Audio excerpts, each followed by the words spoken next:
ကိုကြိုက်တာကိုလှုပ်တရားတော်ပရိသတ်ရဲ့တရားတော်ရဲ့အမည်က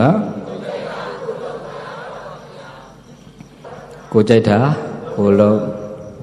အဓိပ္ပာယ်တွေအများကြီးပါမယ်သိလားဒီတရားမှာလေ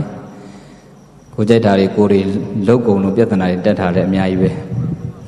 ခြေနေကြည့်ဟောရတယ်နော်ခြေနေကြည့်ဟောတယ်မီးခြေနေဘုန်းကြီးကျောင်းကနေအမြဲတမ်းမေတ္တာပို့နေတယ်မီးစလောင်တဲ့အချိန်ဖုံးဝင်လာတယ်ဒီအဲ့ဒီမီးစလောင်တဲ့လမ်းထဲကကလေးတက္ကမတယောက်ကကျောင်းမှာပညာဒနာလာပြီးတော့စာပြနေတဲ့ဆရာမတယောက်ဆရာမဘုံမရတဲ့မေတ္တာပို့ပြီးတော့အိမ်မှာမီးညွန့်နေအများကြီးပဲမီးတွေတအားလောင်နေပြီဖေဟာသူကအကျောင်းအလက်နဲ့သူတို့တော့ရွှေ့ပြီးတော့သွားတော့မလို့လုံးနေအဲ့ဒါသိမဖြစ်ပါဘူးမပူပါနဲ့ဆိုပြီးတော့အဲ့ဒါကျောင်းကနေမေတ္တာများများပို့မေတ္တာပို့တရားပွဲပြက်ဖာငါဟောမဲ့လိုင်းပါလားတရားပွဲပြက်မှာမပူဘူးနော်တရားပွဲပြက်မှာမပူမီးလောင်လို့ဖြစ်မဲ့ဒုက္ခတွေကိုပူတာနော်အလုံးပါသွားမဲ့လူတွေရဲ့ဒုက္ခကိုဘုန်းကြီးတို့မကြည့်ရဘူးနော်တရားပွဲပြက်ချင်းမပြက်ချင်းနဲ့မီးအန်ရဲ့ကင်းချင်းမကင်းချင်းကအရေးကြီးတာနော်မီးကန်နဲ့ကင်းချင်းမကင်းချင်းအရေးကြီးတာဒါတော့ဝေဒာချင်းကြီးကြည်ဟောရတယ်ပရိသတ်ချင်းတွေကိုကြည်ဟောရမယ်နော်မဟုတ်ရင်နံမပြေးခံမှာနော်မျက်စိမိတ်ပြီးတော့ဟောလို့မရဧဝမေသုတံဧကတမြံဘဂဝါဘာနုတတိအဲ့ဒါဆိုပြီးမှမဟုတ်တော့ငါကြိုက်တာငါဟောမယ်ဆိုတော့ဖြစ်ဘူးနော်ပြေဘူးဟိုတော့ဇာတိကဆရာတော်ပြောသူရှင်မယားနေပူပူကြီးလေဒီလိုနေရသည်မှာတရားဝဲပြီးရင်ရှင်မယားတရားဝဲပြီးရင်ဒီပြီးတော့အလူရှင်တွေကတရားနာပရိသတ်တွေကိုတာကိုတိုက်ဖို့အစီအစဉ်ရှိပါတယ်ဘေးဟာလျှောက်ထားရတဲ့သားနဲ့ဟောလိုက်တယ်မျက်စိမဲပြီးတော့2 နာရီ3 နာရီဟောဘုန်းကြီးနဲ့တရားလဲပြီးရပြိဿတဲ့မပြန်ပါနဲ့တာကူတိုက်မလို့ဆိုတာကူအိုးကြီးဖွင့်ကြည့်လိုက်တော့နေဘူးထဲမှာထားတာတာကူတွေသိုးကုန်အဲ့နဲ့အဲ့ဘုန်းကြီးတာကူသိုးဘုန်းကြီးနာမည်တွင်တာကူသိုးဘုန်းကြီးတွင်တယ်တခါလဲပဲအဲ့လိုပဲဘုန်းကြီးနဲ့မျက်စိမိတ်ပြီးတရားဟောလူတွေကမရှိတော့တယောက်ပြီးတယောက်ထထပြန်သွားရှေ့ကတခါကြီးတွေဖက်နှက်တွေကင်ပြီးပြန်ဟိုနောက်ကလူတွေပြန်ကုန်ရှေ့မှာတက္ကမကြီးတယောက်ပဲကျန်တယ်သူကလည်းပြန်ကျင်တယ်ကလေးကရင်ဝင်ထဲမှာဆိုတော့ပြန်မရဘူးအဲ့နဲ့အကြံထုတ်ကလေးကိုပေါင်ဆွဲစိတ်တယ်ကလေးကနာပြီးတော့ထငိုဦးရဲဆိုငိုမှအဲ့ဒါဘုန်းကြီးကြောင်းဟောဟဲ့ကောင်လေးငိုမနေဟိုမှာနစ်ပထွေးကခုတိအဘိဓမ္မာမချသေးဘူးဟဲ့ကောင်လေးငိုမနေဟိုမှာနစ်ပထွေးကခုတိအဘိဓမ္မာမချသေးဘူးဆိုတော့အပိစားခံရတာအခုလည်းအဲ့လိုခြေနေကြည့်ပြီးဟောမှနော်ပရိသတ်ရဲ့ပြဿနာမေဘုန်းကြီးတို့ကတော့ပရိသတ်ကိုကြည့်ပြီးဟောတာပရိသတ်ကိုကြည့်ပြီးဟောတဲ့အခါကျပရိသတ်ရဲ့အနေအထားကိုကြည့်ပြီးတော့အဲ့နေတဲ့လူပါရင်လည်းဒါကောသလမင်းရဲ့အမျိုးတွေပဲလို့ဒီလိုပဲတွေ့ရတရားနဲ့ပြောဆိုတရားနိုင်နဲ့ပြောသွားတာဟုတ်လားတရားနဲ့ပြောစကားနဲ့ခေါ်မယ်တရားနဲ့ပြောတရားမွေ့လျော်အောင်ပြီးတော့စကားလေးတွေနဲ့ဘုန်းကြီးတို့ပရိသတ်များမပြင်းရအောင်သင်လျော်တော့ဟောပေးပါမယ်ပရိသတ်ရေနော်တရားတော်ရဲ့အမည်ကကိုကြိုက်တာကိုလှုပ်တယ်ရှင်းတယ်ဖေရကမြတ်စွာဘုရားရှင်ကအဲ့ဒီစကားလေးတစ်ခုကိုပြောဘူးတယ်ကိုကြိုက်တာကိုလှုပ်ဆိုတဲ့ပုံနာကြီးတယောက်ကိုပြော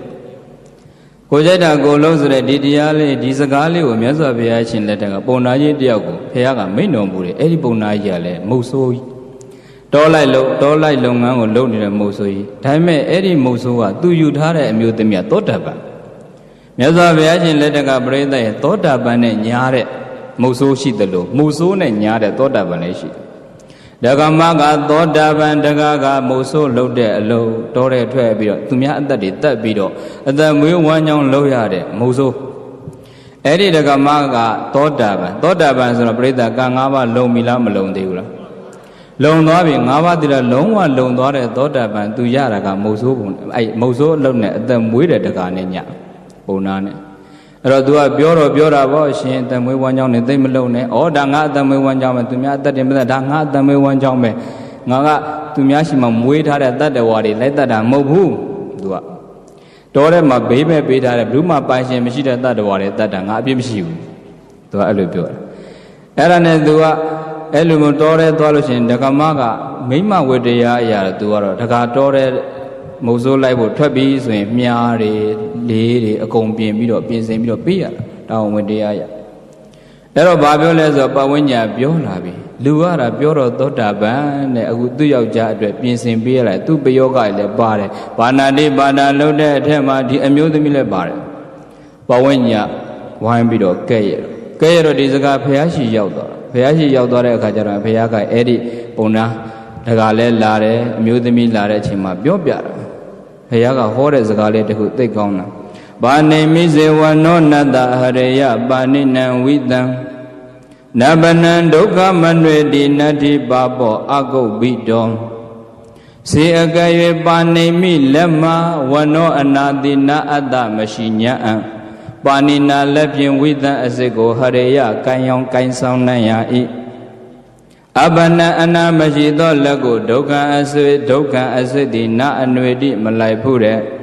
ဧဝံတတတို့အတုအကုတ်ဘိတောသေစေလေသောစေနာမရှိပဲပြုသောပုဂ္ဂိုလ်ရဲ့အမှုအားပါပန်အကျိုးသည်မကောင်းကျိုးသည်နတ္ထိမရှိဘူးတဲ့ဘုရားကဘုရားပြောတဲ့ဥပမာလေးကလက်မှာအနာမရှိရင်အဲ့ဒီအနာမရှိတဲ့လက်နဲ့အစိတ်ကိုကင်လို့ရတယ်အနာမရှိပဲကင်အနာမရှိတဲ့လက်နဲ့အစိတ်ကိုကင်တယ်အနာမရှိပဲ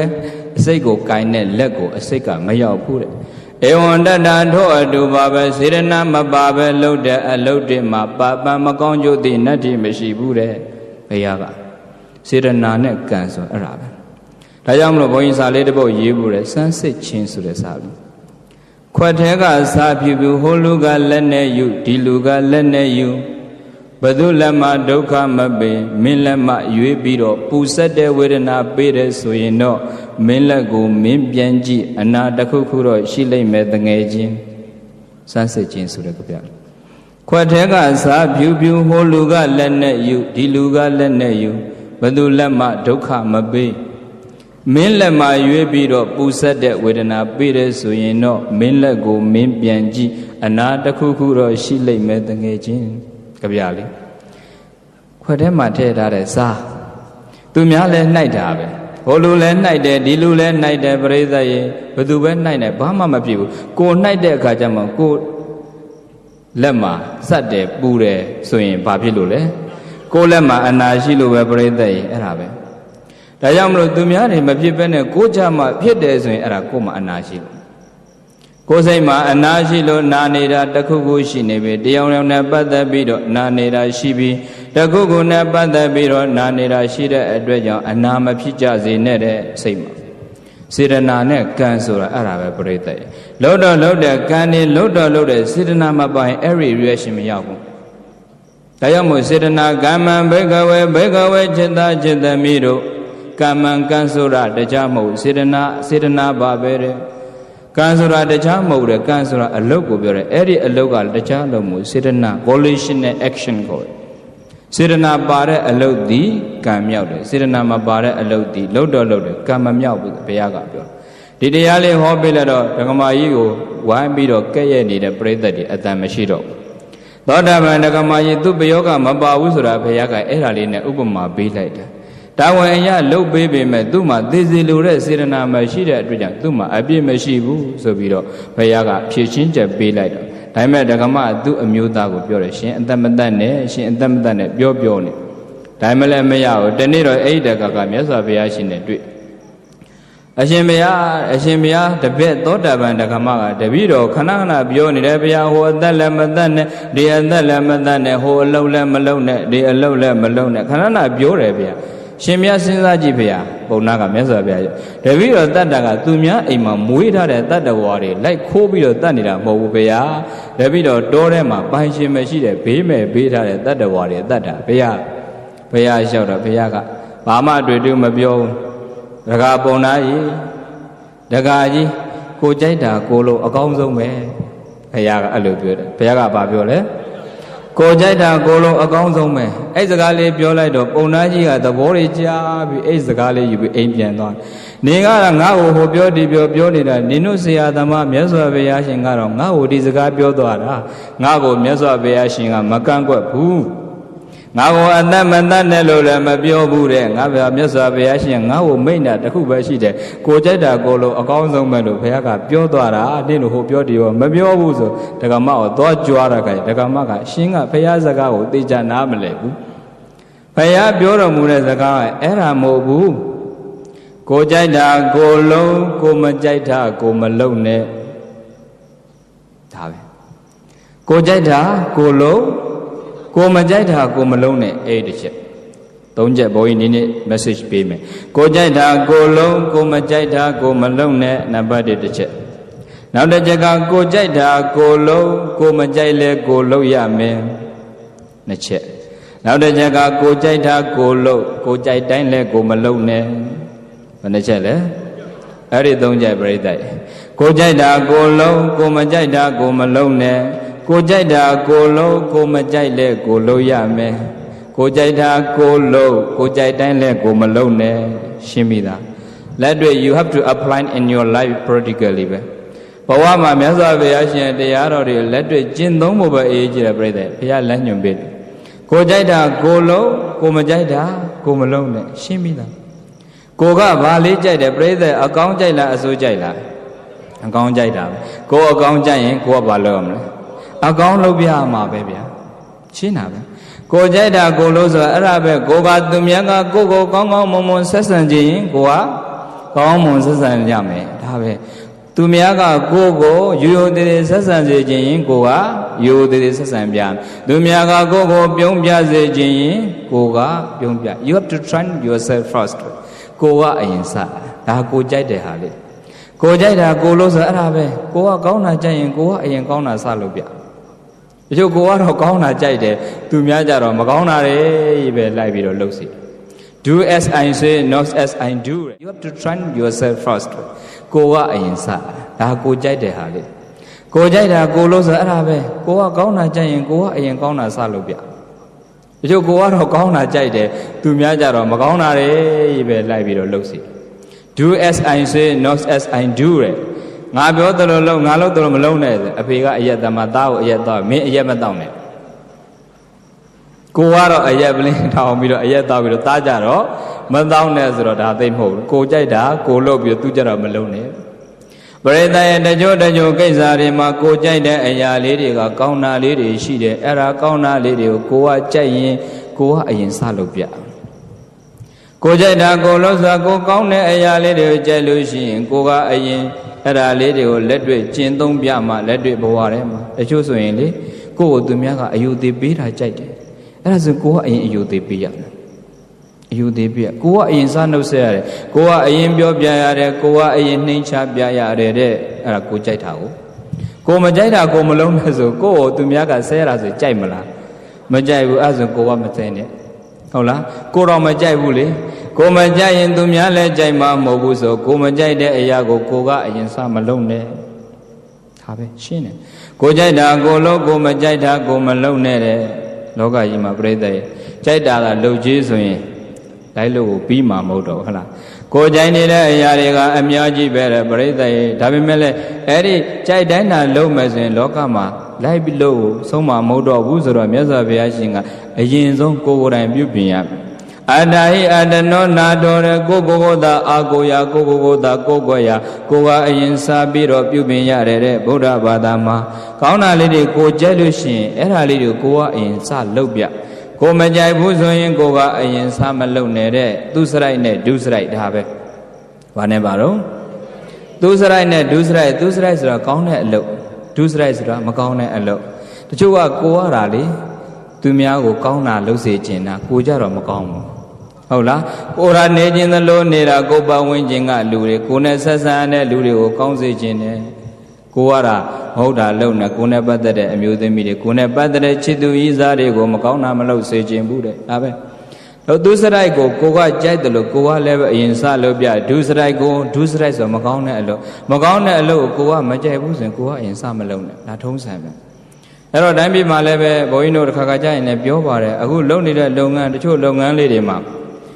ကောင်းတဲ့လုပ်ငန်းလေးတွေကိုလူငယ်တွေရောလူကြီးတွေရောဥဆောင်ပြီးလုပ်ကြတယ်အခုဆိုရင်ဒါဘာသာရေးလုပ်ငန်းတွေပေါ့ဒါကောင်းတဲ့အလုပ်တွေကောင်းတာလုပ်တဲ့အလုပ်တွေကိုကောင်းတဲ့လုပ်တဲ့ကိုကိုရီးယားဥဆောင်ပြီးတော့ကောင်းတာတွေလုပ်ပြတယ်အဲ့ဒီပုံမှာတချို့ကလည်းပဲသရတရားဓာတ်ခံအားနေတဲ့သူတွေကယရဏသုံးပါးနဲ့ပတ်သက်လို့ရှိရင်အကောင်းကိုမမြင်တတ်ဘူးဟုတ်လားကောင်းတာတွေလုပ်ပေးနေပေမဲ့လေ ကောင်းတာလုပ်ပေးနေဖရာအပေါ်မှာကြီးညိုရင်းဆက်တရားတရားနဲ့တဲ့တရားအပေါ်မှာကြီးညိုရင်းဆက်တရားတရားနဲ့တဲ့တန်ဃာတော်အပေါ်မှာကြီးညိုရင်းဆက်တရားနဲလို့ရှိရင်ဖရာနဲ့ပတ်သက်ပြီးတော့အကောင်မမြင်တတ်ဘူးတဲ့တရားနဲ့ပတ်သက်ပြီးတော့အကောင်မမြင်တတ်ဘူးတန်ဃာတော်နဲ့ပတ်သက်ပြီးတော့အကောင်မမြင်တတ်ဘူးတဲ့တရားတရားဓာတ်ခံနေတဲ့သူကကြောင့်တရားတရားဓာတ်ခံအားနေတဲ့သူကအဲ့ဒီတတ္တတရားကိုဘာနဲ့ညီမျှအောင်ကြိုးစားရလို့ဆိုပညာတရားနဲ့ညီမျှဘာနဲ့ညှိရလဲတတ္တနဲ့ပညာယုံကြည်မှုနဲ့အသိဉာဏ်ကို balance လုပ်ရတယ်တရားတရားတွေယုံကြည်မှုတွေများပြီးတော့အသိဉာဏ်နည်းရင်လည်းပဲမျက်ကန်းယုံကြည်မှုဖြစ်တတ်တယ်ပြိဿ blind faith လေကြောတတ္တလွန်ခဲ့ပြီးတော့ပညာနည်းတဲ့အခါတလွဲတွေယုံနေဒီနေ့ပဲ internet တစ်ခုမှတက်လာတယ်တောင်ပြုံးကအခြေအနေတွေကို internet Facebook မှာတောင်ပြုံးမှာ net တွေကနေ net ကြော်တွေအကုန်ဘုန်းကြီးတစ်ပါးတောင်ပါလိုက်သေးတယ်နတ်ပိုးပြီးတော့ကတယ်ခဲကြီးစက်မော်ဗမာတွေယုံကြည်ရကိုးကွယ်ရတွေများလိုက်တာတတ္တလွန်ခဲ့တဲ့အခါကျဟိုဟာပြောလဲယုံဒီကပြောလဲယုံဟိုဟာလေးဆိုလဲကိုးကွယ်လိုက်တာဒါလေးဆိုလဲကိုးကွယ်လိုက်တာတတ္တလွန်ခဲ့ပြီးတော့အသိဉာဏ်နဲ့တော့တလွဲတွေယုံတော့တာသိကြောက်စရာကောင်းတယ်တတ္တလွန်ခဲ့ပညာနဲ့တလွဲယုံတတ်သည်တဲ့တတ္တလွန်ခဲ့ပြီးတော့ပညာနဲ့ရင်တလွဲယုံတာဒါကြောင့်ဗုဒ္ဓဘာသာနိုင်ငံမှာကိုးကွယ်စရာတွေအများကြီးဖရာတရားသံဃာယရဏမြတ်သုံးပါးကလွဲပြီးကိုးကွယ်ရမရှိဘူးလို့အမိခံထားတဲ့ဗုဒ္ဓဘာသာဝင်တွေမှာအတွင်း38မင်းအပြင်38မင်းနတ်တရားအများကြီးအဲ့ဒီနတ်အစွဲတွေနဲ့ပြိဿရဲ့အဲ့ဒီနတ်စင်ကဝေဝေဆဆဖရာစင်မှာ6ကတ်ဘုန်းကြီးအဲ့ရွာမှာတခါရွာကဘုန်းကြီးဇာတိမိဘအိမ်မှာရှိတယ်အိမ်တွင်းနဲ့အဲ့နတ်အုံးကိုဖြုတ်ချင်တာကြားပြီအိမ်တွင်းနတ်ကနတ်စင်ကိုဖြုတ်တော့မယ်အုံးသီးကိုဖြုတ်တော့မယ်လုံနေကိုတွေးနေတဲ့အချိန်မှာဒကာကြီးကလေဖြန်းတော့ရန်ကုန်ဆေးကူရတယ်နော်ညီမငယ်ရဆိုင်ကဲမှောက်လို့ဆေးကူ6တော့ကျိုးလို့ရန်ကုန်ဆေးလက်ကွာအကယ်၍မဲ့အဲ့အချိန်မှာဘုန်းကြီးရမြန်နတ်အုံးကိုဖြုတ်လိုက်ရင်ဘုန်းကြီးနတ်အုံးဖြုတ်လို့နတ်ကင်နေဆိုပြီးပြောကြမှာအဲ့ဒါမပြုတ်သေးပဲစောင့်နေအချိန်นี้ကျမ်းမာရေးကောင်းအောင်သူတို့လေး okay ပြီဆိုတော့မှနတ်အုံးဖြုတ်တော့နတ်ကင်စရာအကြောင်းမရှိဘူးပြိဿတတ္တလွန်ခဲ့တော့အကုန်လုံးလိုက်ပြီးတော့ယုံနေတော့တာ39မင်းနတ်တွေလည်းကိုးကွယ်လိုက်တာအတွင်39မင်းအပြင်39မင်းဘုရားဘာသာဝင်ကိုးကွယ်တဲ့ဗပဲမောင်တင်တယ်ဆိုတာဖွားဘက်တော်တူနဲ့ထုခံပြီးသေးတဲ့နတ်အကောင်လည်းနတ်ဖြစ်နေတယ်ကဲဟိုးဘင်္ဂလားဘက်ကကူးလာတဲ့ဗျဝိပြတ်တာကလားညီနောင်လည်းပဲနတ်ဖြစ်နေတယ်အကုန်လုံးဇွဲတဲ့ပြီးတော့ကိုးကွယ်စရာတွေအများကြီးနတ်တွေများလိုက်တခါကျတချို့ကနတ်စင်ကအထက်ဘုရားစင်ကအောင်နတ်စင်မှာဝေဝေဆဆဘုရားစင်မှာပါမမရှိဘူးတဲ့တခါကပြောရတဲ့အကြောင်းမှာဒုံလမတွေဝုလို့ရှိရင်အဲ့ရှင်ပြုတ်လို့ရှိရင်လှဲ့ပြီးတော့နတ်တွေကိုသွားပြနေရတဲ့ကိစ္စရှင်လောင်းကဘာဖြစ်လို့နတ်ကိုသွားပြရတာတော့မြတ်စွာဘုရားရှင်သားတော်ရာဟုလာလေးရှင်ပြုတ်တဲ့အခါကျတော့ဘုရားကနတ်တွေမပြခိုင်းတော့ဘူးသားတော်ခေါ်လာတယ်ရှင်သာရိပုတ္တရာကဲကိုရင်လေးသင်္ကန်းဝိတ်ပေးလိုက်ဆိုဘာမှလှဲ့တာလည်းမပါနတ်ပြတာလည်းမပါအဲ့ဒါကိုအခုဒီခေတ်ကျမှမောင်ရင်လောင်းတွေကနတ်ကိုသွားပြတခါကနတ်တွေမှာညောင်မင်းရောက်မှရှိတဲ့ညောင်မင်းဆောင်နတ်ကိုသွားပြတယ်ဘာပင်မှရှိတဲ့ဘာနတ်ကိုသွားပြရတယ်မပြရင်ဘာဖြစ်မှဆိုလို့နတ်ကြိုက်မှဆိုလို့လားလူနဲ့နတ်နဲ့ပြိဿရဲ့ဘယ်ကအစင်နဲ့မြင့်နေတယ်အဲ့ဒါဘာဖြစ်လို့လူကနတ်ကိုသွားပြီးတော့အဲ့ဒီနတ်ဆိုတာအမှီရှိလို့ဖြစ်ရနတ်ဖြစ်ရပြိဿညောင်မင်းဆောင်နတ်ဆိုတာညောင်မင်းရှိလို့သူပေါ်လာတာညောင်မင်းမရှိခင်တော့အဲ့နတ်ပဲကြွတယ်ကိုဆောင်နတ်ဆိုတာကိုမွေးလို့သူရောက်လာတာအိမ်ဆောင်နတ်ဆိုတာအိမ်ရှိလို့အိမ်ဆောင်နတ်ပေါ်လာတာကျောင်းဆောင်နတ်ဆိုတာကျောင်းရှိလို့ကျောင်းဆောင်နတ်ပေါ်လာတာကျောင်းနေမစောက်ခင်တော့ကျောင်းဆောင်နတ်မရှိသေးဘူးအိမ်နေမစောက်ခင်တော့အိမ်ဆောင်နတ်မရှိသေးဘူးကိုမမွေးခင်တော့ကိုဆောင်နတ်ဆိုတာမရှိသေးဘူးနတ်တွေမရှိဘူးမဟုတ်ရှိတော့ရှိတယ်ပြိဿဒါပေမဲ့အဲ့ဒီနတ်တွေဒီအမိတခုကိုအမိပြုတ်ပြီးတော့နေရတဲ့ဘုံမစိုးနတ်လူတွေနဲ့အတူနေရတဲ့နတ်တွေဖြစ်တဲ့အတွက်ကြောင့်အဲ့ဒီနတ်တွေဒီအမိနဲ့နေရတာကိုယ့်ကိုသူတို့မလို့မရဘူးကိုယ်ကိုသူတို့စောင့်ရှောက်လို့တော့ရတယ်မေတ္တာပဲပို့ပေးကိုယ်ွယ်ရနဲ့ပူဇော်ပတ်သက်လွဲပြီးတော့အဲ့ဒါတရားတွေလွန်ပြီးတော့ပညာအားနဲ့ကတလွဲတွေရှိတတ္တလွန်ခဲ့ပညာနဲ့တလွဲယုံတတ်တယ်ဒါကြောင့်မလို့အဲ့ဒီယုံကြည်မှုတတ္တတရားကအသိဉာဏ်မပါလို့ရှိရင်တလွဲတွေလိုက်လို့ပြီးတော့တရားကောင်းတိုင်းလဲ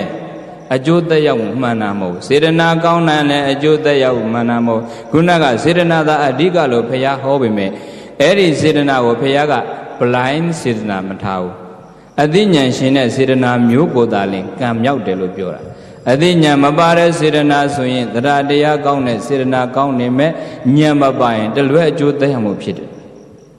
ဘုရုံကပုံမြင်လေးတစ်ခုပတ်ဘူးတဲ့ဒကာတယောက်ခရီးထွက်တဲ့အညာပိုင်းဒေသအညာဘက်ကိုထွက်တဲ့အခါကျရင်အဲ့ဒီအညာဘက်ကရွာတရွာမှာဖရာကြီးတည်ထားတယ်စင်းတုတော်ကြီးကြောက်စင်းတုတော်ကြီးတိုင်ရက်ကိုတော်ကြီးအမြင့်ကြီးပဲညံတော်ကဒါပေမဲ့အမိုးတွေအကာတွေမပါဘူးပြိဿ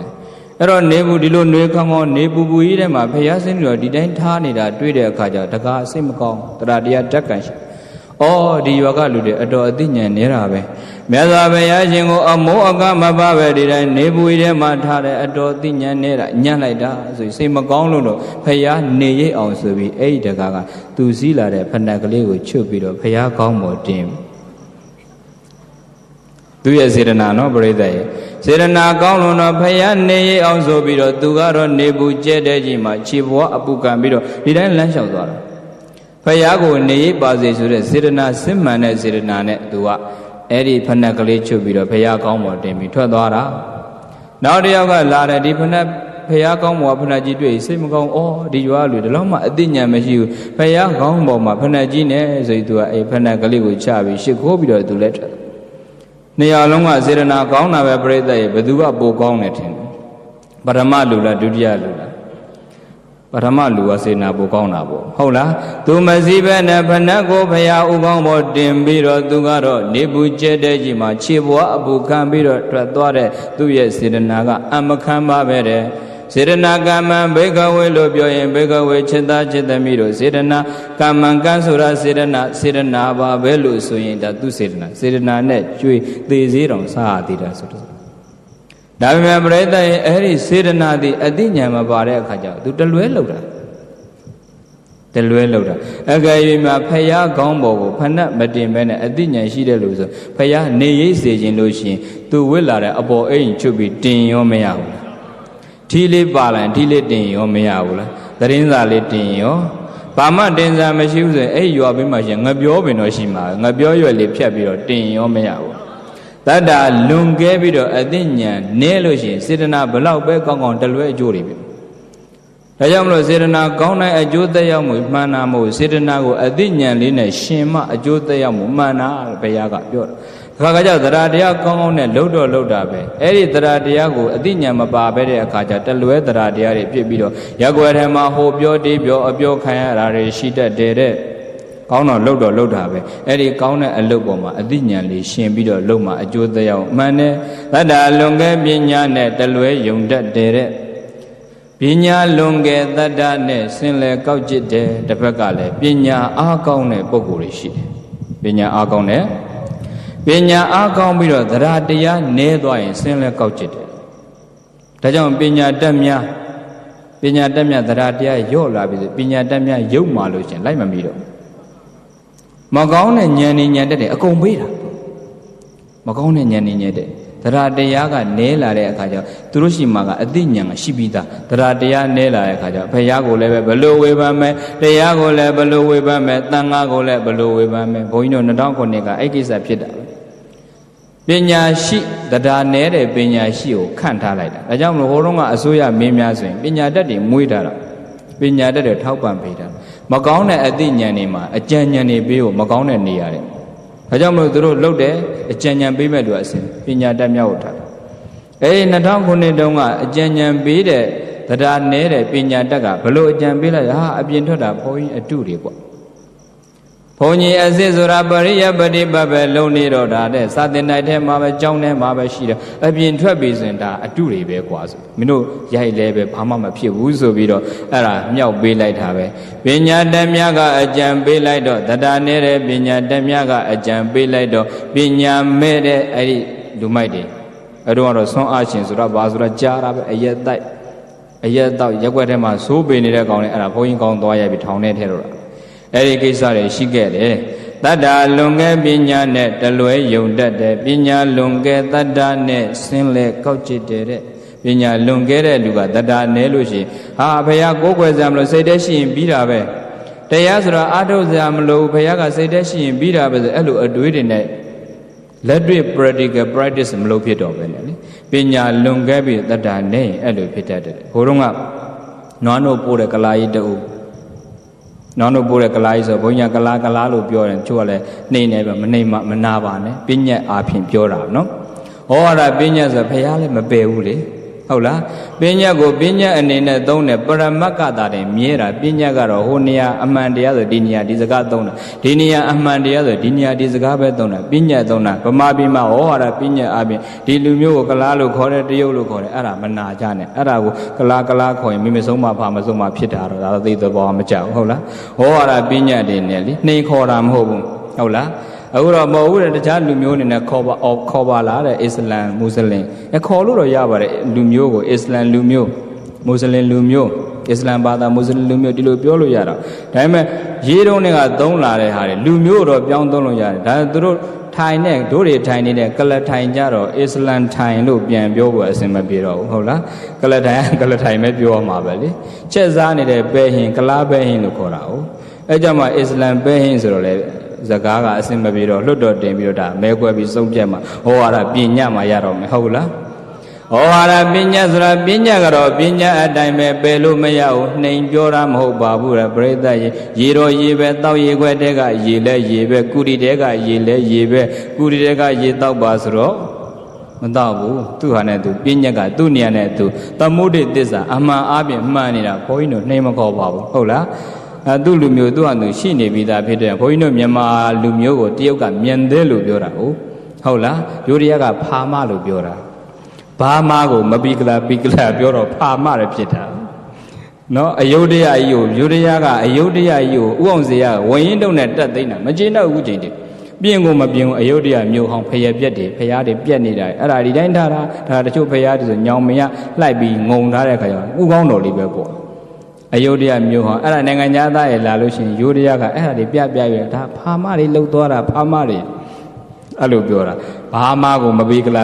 ပြောတာလေအဲ့ဒါဟောရပညာအနေအပြင်သုံးတာဖြစ်တဲ့အတွက်ကြောင့်အာလုံးကသဘောတူသမုတ်ထားလို့လက်ခံတဲ့အတွက်ဒီလိုခေါ်ရတာနှိမ်ခေါ်တာမဟုတ်ပါဘူးဘုန်းကြီးတို့လည်းနှိမ်ပြီးတော့မပြောပါဘူးဟောရအနေနဲ့ပြောတာဖြစ်တဲ့မနာပါနဲ့ခုနပြောတဲ့တခါကြီးကလာကြီးနွားနို့ပို့တဲ့ကလာကြီးအကြောင်းပြောတာနွားနို့အိုးယူတင်ပြီးတော့စက်ဘိန်းနဲ့အဲ့ဒါနွားနို့လိုက်ပို့ရင်းနဲ့ရွှေတုံဘုရားနာရောက်တဲ့အခါကျတော့စက်ဘိန်းက14ဖြစ်ပြီးတော့စက်ဘိန်းလဲလဲနွားနို့အိုးကြီးပါမှောက်တာအဲ့တော့မှဉာဏ်နဲ့များတယ်ပညာတတ်များဆိုတော့ तू ကအဲ့ဒါလက်အုပ်လေးချီပြီးရွှေတုံဘုရားဘက်ကိုလှည့်ပြီးတော့မှောက်သွားတဲ့နွားနို့အိုးကြီးရွှေတုံဘုရားကိုလူပါတယ်ဘုရားမှောက်သွားတဲ့နွားနို့အိုးကြီးရွှေတုံဘုရားကိုလူပါပညာတတ်တယ်အဲ့ဒါဖြုတ်တတ်တယ်ပညာအားကြည့်လို့ရှင်သရတရားနေသွားရင်ဆင်းလဲကောက်ကျစ်တတ်တယ်တဲ့ဒါကြောင့်အဲ့ဒီလိုတတ္တာနဲ့ပညာယုံကြည်မှုနဲ့အသိဉာဏ်ပညာညီမျှဖို့အချုပ်ကတတိတရားနဲ့ထုတ်ပြရတတိတရားထိုနှစ်ပါးစွမ်းအားညှိပေးသည်တတ္တာလွန်ကဲပညာနဲ့တလွဲယုံတတ်သည်ပညာလွန်ကဲတတ္တာနဲ့ဆင်းလဲကောက်ကျစ်သည်တတိတရားထိုနှစ်ပါးစွမ်းအားညှိပေးသည်ဆိုကြည့်လိုက်တတ္တာလွန်ကဲပညာနဲ့တလွဲယုံတတ်သည်ပညာလွန်ကဲတတ္တာနဲ့ဆင်းလဲကောက်ကျစ်သည်တတိတရားထိုနှစ်ပါးစွမ်းအားညှိပေးသည်တတိတရားထိုနှစ်ပါးစွမ်းအားညှိပေးသည်တတိတရားထိုနှစ်ပါးစွမ်းအားညှိပေးသည်တတလွန်ရင်တတမလွန်ဖို့တတိလေးကထိမ့်ပေးရတယ်ပညာလွန်ရင်ပညာမလွန်ဖို့တတိလေးကထိမ့်ပေးရတယ်အဲ့ဒီတတိကအချုပ်ပဲဒါကြောင့်မလို့ဘုန်းကြီးတို့ပြောတာကိုကောင်းတာကိုလို့ကိုကြိုက်တာကိုလို့ဆိုတဲ့နေရာမှာကိုကြိုက်တဲ့အလုပ်တွေလုပ်တော့လုပ်တယ်သရတရားမှန်မှန်နဲ့လုပ်တယ်စေတနာမှန်မှန်လေးနဲ့လုပ်တယ်ဒါပေမဲ့အသိဉာဏ်မပါရင်အကျိုးတရားမှုတွေလွဲတတ်တာဖြစ်တဲ့အတွက်ကြောင့်လုပ်တဲ့အလုပ်တိုင်းမှာအသိဉာဏ်လေးနဲ့ရှင်ပြီးလုပ်ဖို့ပြောတာကိုကြိုက်တာကိုလှုပ်လိုက်ကြစမ်းမှာကိုကောင်းတာလေးတွေကြိုက်ရင်ကိုကောင်းတာလေးတွေလှုပ်ပြပါကိုမကြိုက်တာကိုမလှုပ်နဲ့ကိုမကြိုက်တဲ့အရာတွေကိုကိုမလှုပ်နဲ့ဟုတ်လားလောကမှာကိုမကြိုက်တဲ့အရာတွေအများကြီးပဲပြိဿရဲ့တချို့ကကိုစူစူပုတ်ပုတ်နဲ့ဆက်ဆက်နာမကြိုက်ဘူးကိုကြတော့စူပုတ်တယ်မရဘူးကိုပြုံးပြပြီးဆက်ဆံခြင်းရင်ကိုကလည်းအရင်ပြုံးပြတယ်ဒါကကိုကြိုက်တာကိုဂလန်ကစံလှုပ်တာမကြိုက်လို့ရှိရင်ကိုကလည်းပဲအဲ့ဒါမလုပ်ရဘူးတဲ့ဟုတ်လားကိုအစဲနဲ့နှုတ်ဆက်တာမကြိုက်လို့ရှိရင်ကိုကလည်းမဆဲရဘူး ကိုအယုသေးပေးတယ်ကြရင်ကိုကအယုသေးပေးတတ်ရတယ်အဲ့ဒါပဲဘုရားသုံးချက်ပြောတယ်ကိုကြိုက်တာကိုလုံးကိုမကြိုက်တာကိုမလုံးနဲ့တစ်ချက်နောက်တစ်ချက်ကကိုကြိုက်တာကိုလုံးကိုမကြိုက်လဲကိုကလှုပ်ရမယ်တဲ့ကိုကြိုက်တာကိုလုံးကိုမကြိုက်တဲ့ကိုကလှုပ်ပါကိုတော့ကောင်းတာကြိုက်တယ်ဒါပေမဲ့တချို့ကိစ္စတွေမှာကိုမကြိုက်ဘူးဘာတွေမကြိုက်လဲဆိုတော့ပုထုဇဉ်တဘာဝကောင်းတာနဲ့မကောင်းတာဘယ်ဟာကိုပိုအာသန်လဲမကောင်းတာကိုပိုအာသန်တဲ့ပြိဿရဲ့ကောင်းတာလုံးအောင်မှာတချို့မကြိုက်ဘူးဟုတ်လားဘုရားရှိခိုးရမှမကြိုက်ဘူးတရားနာရမှမကြိုက်ဘူးဥပုံဆောင်ရမှမကြိုက်ဘူးတဲ့အခုခေတ်ပိုဆိုးလာမကြိုက်တဲ့အရာတွေအများကြီးဘုရားဘာသာဝင်တွေမှာလှူဖို့တန်းဖို့ပြောရင်သိလှူကျင်တာလှူပဲလှူလိုက်တာရှိတာအေးသီလစောင့်ဖို့မြန်ပြောရင်တရားအထုတ်လို့မှတရားအထုတ်ဖို့မြန်ပြောရင်မကြိုက်တော့ဘူးတရားတရားနေတဲ့သူကိုတရားတရားနဲ့ပတ်သက်တဲ့စကားပြောရင်နားခါတယ်တဲ့သီလမရှိတဲ့သူကိုသီလနဲ့ပတ်သက်တဲ့စကားပြောရင်နားခါတယ်တဲ့သာကဒါနတရားနေတဲ့သူတွေကိုဒါနနဲ့ပတ်သက်တဲ့စကားပြောရင်နားခါတယ်တဲ့သုတ္တမရှိတဲ့သူတွေကိုအသိပညာဘုဟုတ္တနဲ့ပတ်သက်တဲ့စကားပြောရင်နားခါတယ်တဲ့ပညာမရှိတဲ့သူတွေကိုပညာနဲ့ပတ်သက်တဲ့စကားပြောရင်နားခါတယ်နားခါတဲ့အချက်၄ချက်တတ္တမရှိတဲ့သူကိုတရားတရားသွားမပြောနဲ့နားခါတယ်သီလမရှိတဲ့သူကိုသီလနဲ့ပတ်သက်တဲ့စကားသွားမပြောနဲ့နားခါတယ်တဲ့သုတ္တမရှိတဲ့သူတွေကိုသုတ္တနဲ့ပတ်သက်တဲ့စကားသွားမပြောနဲ့နားခါတယ်တဲ့ပညာမရှိတဲ့သူတွေကိုပညာနဲ့ပတ်သက်တဲ့စကားပြောရင်နားခါတယ်တဲ့လူတွေကကောင်းမှုနဲ့ကောင်းမှုမှာအခုနောက်ပိုင်းကမကောင်းမှုမှာပဲပြောကြ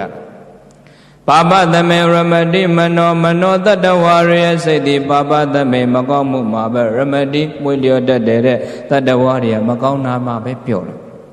အဲ့ဒီမကောင်းတာမှာပဲပြောနေတဲ့တတ္တဝါတွေကောင်းမှုကုသိုလ်ဆိုရင်မလုပ်ချင်တော့ဘူးဘုရားရှိခိုးပါဆိုရင်မခိုးခြင်းတော့ဘူးတဲ့ဘုရားဘာသာကလည်း very တိတ်ပြီးတော့ freely ဖြစ်တာအရင်လွတ်တဲ့လေဗုဒ္ဓဘာသာတကယ်တမ်းကျကမ္ဘာဘာသာကြီးထဲမှာကိုးဘာသာမလို့ပို့ပြောတာမဟုတ်ပြိတ္တိကဘာမှာအလွတ်လပ်ဆုံးဘာသာကဗုဒ္ဓဘာသာပဲလွတ်လပ်ဆုံးဘာသာကကိုးကွယ်ခြင်းကိုးကွယ်လို့ရတယ်မကိုးကွယ်ခြင်းမကိုးကွယ်လို့ရတယ်လူခြင်းလူလို့ရတယ်မလူခြင်းနေလို့ရတယ်ကိုယ့်သဘောပဲဘာမှဖိအားတွေနဲ့ဘလောက်ခွဲတမ်းနေမရှိဘူးဖယားရှိခိုးခြင်းလို့ရတယ်မရှိခိုးလည်းရတယ်သီလစောင့်တည်လို့ရတယ်မစောင့်တည်လည်းရတယ်ဒါနလှုပ်လဲရတယ်မလှုပ်လဲရတယ်ဘာဝနာလှုပ်လဲရတယ်မလှုပ်လဲရတယ်ဖယားကိုယ်တိုင်ကလည်းသူ့ကိုကိုးကွယ်ဖို့မျိုးမြတ်ကမ်းယုံကြည်မှုဖလိုင်းဖယားကအာမဘေ blind faith မြတ်ကမ်းယုံကြည်မှုအာမဘေဖယားသည်ဝိပဿဝါဒဖယားရဲ့ဝါဒပါဝါဒလဲဝိပဿဝါဒဆိုဝေဖန်ခွဲခြားစိတ်ဖြာပြီးတော့ analyze လုပ်ပြီးလက်ခံတတ်တဲ့ဝါဒ analyze ဆိုခွဲခြားစိတ်ဖြာ penetrate လုပ်တယ် twin power ပြီးတော့ခွဲခြားစိတ်ဖြာပြီးတော့လက်ခံဟုတ်လားမဟုတ်လားမှားသလားမှန်သလားကိုယ့်ကိုခွဲခြားလိုက်မယ်ဒါကမှန်တယ်ဘုရားကလမ်းညွှန်ပေးတယ်ဒါကမှားတယ်ဘုရားကလမ်းညွှန်ပေးတယ်ဘုရားကလမ်းညွှန်ပဲ Buddha is not savior ဘုရားဒီကယ်တင်ရှင်မဟုတ် Buddha is not creator ဘုရားဒီဖန်ဆင်းရှင်မဟုတ် but guider လမ်းညွှန်တဲ့ဒါကကုသိုလ်ဒါကအကုသိုလ်ကုသိုလ်လုပ်ရင်ကောင်းကျိုးရမယ်အကုသိုလ်လုပ်ရင်မကောင်းကျိုးရမယ်အဲ့ဒါလုပ်တဲ့လူရဲ့အပေါ်လုပ်ချင်လို့မလုပ်ချင်နေဘုရားကလမ်းညွှန်ပေးဒါပဲဒါကြောင့်ဗုဒ္ဓဘာသာကသိပြီးတော့လွတ်လပ်တဲ့ဘာသာဖြစ်တဲ့ပြောဒီနေ့ခေတ်မှာလွတ်လွတ်လပ်လပ်နေတာကိုကြိုက်တဲ့လူတွေကအဲ့ဒါဘာမှမလုပ်တော့ဟုတ်လားတရားတရားတွေနည်းလာတယ်ဒီနေ့ခေတ်ကြီးတရားတရားတွေနည်းလာတယ်အသိဉာဏ်တွေနည်းလာတဲ့အခါကျတော့ဝိရိယတွေပါနည်းလာရောတတ္တနည်းတဲ့အသိဉာဏ်နည်းတဲ့ကြိုးစားအထောက်မှုတွေနည်းတဲ့အခါကျတော့ဗုဒ္ဓဘာသာတချို့ဗုဒ္ဓဘာသာဝင်တွေအမိခံတာဖြစ်တယ်ဘာမှမသိတာတွေများသွားမသိတာတွေများအသိဉာဏ်နည်းတာကတော့ဗုဒ္ဓဘာသာဝင်တွေမှမဟုတ်ဘူးနိုင်ငံနဲ့ချီပြောရင်ဘုန်းကြီးတို့တနိုင်ငံလုံးကအသိဉာဏ်နည်းတာ education စနစ်တစ်ခုက lowest အဆင့်ကိုရောက်သွားတုံညအဆင့်ကိုရောက်သွားတဲ့အခါကျတော့လူချင်းချင်းတာတော့မှဘုန်းကြီးတို့နိုင်ငံတခြားနိုင်ငံသားတွေနဲ့ရှင်အသိဉာဏ်ကလေးတွေ10တန်းကျောင်းသားချင်းတူတူကိုယ်တွေ no human resource လူစွမ်းအားတွေမရှိတော့ no education ပညာရေးအားနည်းသွား no qualification အရေးအသွေးတွေမရှိတော့စနစ်တစ်ခုနဲ့လူဖြစ်လာတဲ့ကလေးတွေဒါကြောင့်မလို့ဘုန်းကြီးတပည့်လေးကိုရီးယားအခုကျောင်းမှာရှိတဲ့တပည့်လေးကပြောတာသူက compare လုပ်ပြကိုရီးယားလူမျိုးနဲ့မြန်မာလူမျိုးတွေကို 한국 사람들이 코리아로 누가 뼈뼈 한국 사람들이 그 열심히 해요 ကိုရီးယားလူမျိုးတွေကအရန်ကြိုးစားတယ်ယောရှိမီဟဲဆောဂိုယိုဒိုထာခုကေခါကိုနာရာဒိုဘာချန်ဟာကိုဟာဂျီမန်지혜가 잘 되더라도 욕심도 많고 성능도 많기 때문에 고요하지 못해요. 엘로라비오라 고리아 우진이가 심야에 데뷔로 고리아 루묘리가အခုနောက်ပိုင်းဒါကြိုးစားတဲ့အတွက်ကြောင့်ပညာရေးကအရင်အဆင့်မြင့်သွားပညာတတ်သွားတယ်ပညာတတ်တွေများလာတဲ့အခါကျဒီလိုနိုင်ငံကအခုပညာနဲ့နိုင်ငံကိုတည်ဆောက်တော့နိုင်ငံတိုးတက်တယ်ဗျာပညာလည်းအားကြီးတယ်ပညာအားကြီးတာနဲ့အမျှကိုရီးယားလူမျိုးတွေမှာဘာသာတရားအခြေခံနေတဲ့အခါကျတော့လောဘလည်းအားကြီးလာတယ်ဒေါသတွေလည်းအားကြီးလာတယ်တဲ့ကြီးသုံးကြီးပိုင်တာသူတို့ကြီးဘယ်နဲ့ကြီးလဲပညာလည်းကြီးတယ်လောဘလည်းကြီးတယ်ဒေါသလည်းကြီးတယ်ပညာကြီးတဲ့အတွက်ကြောင့်တိုင်းပြည်တိုးတက်တဲ့လောဘကြီးတော့မငြိမ်းချမ်းဘူးဒေါသကြီးတော့မငြိမ်းချမ်းဘူးတတ္တဝါတွေလောဘဒေါသကြီးရင်ငြိမ်းချမ်းလားမငြိမ်းချမ်းဘူးဘယ်လောက်ပဲအခုအပြင်မီးနှိမ့်တာနော်ဒါကမိသက်အားတွေကောင်းလို့အပြင်မီးတွေငြိမ့်သွားပေမဲ့အတွင်းမီးတွေကြတော့မိသက်ကားနဲ့နှိမ့်လို့ရတာပဲအတွင်းမီးတွေကပိုကြောက်စရာကောင်းတယ်တဲ့အတွင်းမီးတွေငြိမ့်မှကာမယောဂဝန္ဒွေနာကကုယနတ္တိစေမရှိဘူးမိမိပညာတတိသာလဲမဟာဩတတစေမိစွာရှင်ကာမဂုဏ်နဲ့ပတ်သက်တဲ့ယောဂတွေဖြစ်တာကိလေသာယောဂတွေဖြစ်စေမရှိဘူးတဲ့မိမိရဲ့ပညာရဲ့တတိရဲ့ဒါနဲ့ပဲထိမ့်မှငြိမ့်နေတဲ့စိတ်ကိုစိတ်ကြောင့်ဖြစ်တဲ့ယောဂကိုစိတ်နဲ့ကုမှပဲပျောက်တယ်တဲ့ဘုရားကဒါကြောင့်မလို့ခုနကပညာအားကြီးလို့တိုင်းပြည်တိုးတက်ပေမဲ့လောဘကြီးတဲ့ဒေါသကြီးတဲ့အတွက်ကြောင့်မငြိမ်းချမ်းမှုတဲ့ကိုရီးယားလူမျိုးတွေဟာဂျီမန်မြန်မာစာရန်တရီရုပ်ရှင်တို့မှန်ချီအန္တာယောဆောင်းနှင်းတို့မှန်ချီအန္တာယောတို့ဟန်ကြီးဟဲကာကြီးမှန်ချီအန္တာယောကြီးဟဲမှန်ချီအန္တာကအန်ကျူဝဟဲယောသူကမြန်မာလူမျိုးကိုပြန်ချိန်ထုတ်ပြတယ်မြန်မာလူမျိုးတွေကြတော့ဘုရားတဲ့လောဘလည်းနည်းတယ်ဒေါသလည်းနည်းတယ်ပညာပါနည်းသွားတယ်တဲ့ဘာနည်းသွားတယ်ဟိုကကြီးသုံးကြီးဒီကနည်းသုံးတယ်ဟုတ်လားသေးသုံးသေးပေါ့ဟုတ်လားလောဘနည်းတယ်ဒေါသနည်းတယ်ပညာပါနည်းသွားတယ်တဲ့လောဘနည်းတာကောင်းပါတယ်ဒေါသနည်းတာကောင်းပါတယ်ပညာနည်းတာတော့မကောင်းဘူးတဲ့ပညာနည်းတာကောင်းလားပညာအားနဲ့တော့အခုဘာဖြစ်လဲဆိုဟိုဟာပြောလဲပဲဟုံနုံနုံယုံဒီဟာပြောလဲပဲဟုံနုံနုံယုံနဲ့ပฏิပက္ခကိုဖန်တီးမှုတွေဖြစ်တာဟိုတိုင်းပြည်မငြိမ်းချမ်းအဲ့ဒါလည်းပါဒါကြောင့်လို့အထူးအဖြင့်အခုနိုင်ငံမှာဖြစ်နေတာကပညာရေးအားနေတဲ့အခါကျတော့ဟိုတောနယ်တွေမှာတော့အသိဉာဏ်တွေနည်းလာတယ်အခုတစ်ဖက်ကအခု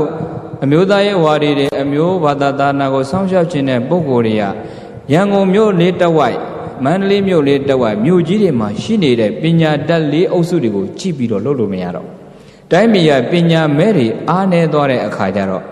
ပညာမဲတွေကိုပညာအားနည်းတဲ့သူတွေကိုကာကွယ်ပေးနိုင်တဲ့ဥပဒေတွေလုပ်ရတော့အခုမျိုးစောင့်ဥပဒေလုပ်တဲ့ဆိုတော့အဲ့ဒါလေးလည်းပါတယ်ပြည်သေးဘုန်းကြီးတွေကအမုန်းခံပြီးလှုပ်ချင်တယ်လှုပ်တာအဲ့ဒါအမျိုးသမီး human rights အမျိုးသမီးအခွင့်အရေးကိုကာကွယ်ရမဟုတ်အမျိုးသမီးတွေဟိုလိုမျိုးတကယ်တမ်းကျအမျိုးသမီးတွေကိုလူမှားယူမိလို့ရှင်ဖြစ်ပေါ်လာမဲ့ပြဿနာတွေကိုကာကွယ်ပေးဖို့ဆိုရင်ဒီအမျိုးဆောင်ဥပဒေကလောက်ရတခြားဘာသာတွေမှာအစင်းလေးရှိထားပြီအကယ်၍မှဒီဥပဒေမရှိလို့ကိုယ်တွေဘဝမှာဒုက္ခရောက်တဲ့ကလေးတွေတောနယ်မှာကလေးတွေတော်တော်များများခံအဲ့လိုဥပဒေမရှိတဲ့အခါကျအဲ့လိုမဖြစ်အောင်ဆိုတောနယ်ကအများစုဒီဗုဒ္ဓဘာသာမြန်မာနိုင်ငံမှာပညာတတ်နေပြီးတော့ပညာမဲ့တဲ့အတိုင်းဝိုင်းတနည်းအားဖြင့်တောနေလူတန်းစားက90ရာခိုင်နှုန်းရှိတဲ့အတွက်ကြောင့်အဲ့ဒီအားနေတဲ့သူတွေကိုငဲ့ပြီးတော့ဥပဒေနဲ့ကာကွယ်လို့ရအောင်လုပ်ရတာအဲ့ဒါကိုလူခွင့်ရေးနဲ့မညီဘူးဘာမညီဘူးညာမညီဘူးရှောက်ပြောနေတဲ့ library ကရှိတယ်လေလောက်တာတော့လောက်ပါသူတို့လည်းပဲလောက်တာပဲဘုန်းကြီးတွေလည်းလောက်တာတိုးတော့အသိဉာဏ်လေးနဲ့ရှင်းပြီးတော့အားလုံးညီညွတ်လှုပ်စေခြင်းပါတယ်ပြိတ္တရဲ့တိုင်းပြည်မှာအားလုံးကပူးပေါင်းပြီးလုံးမှာ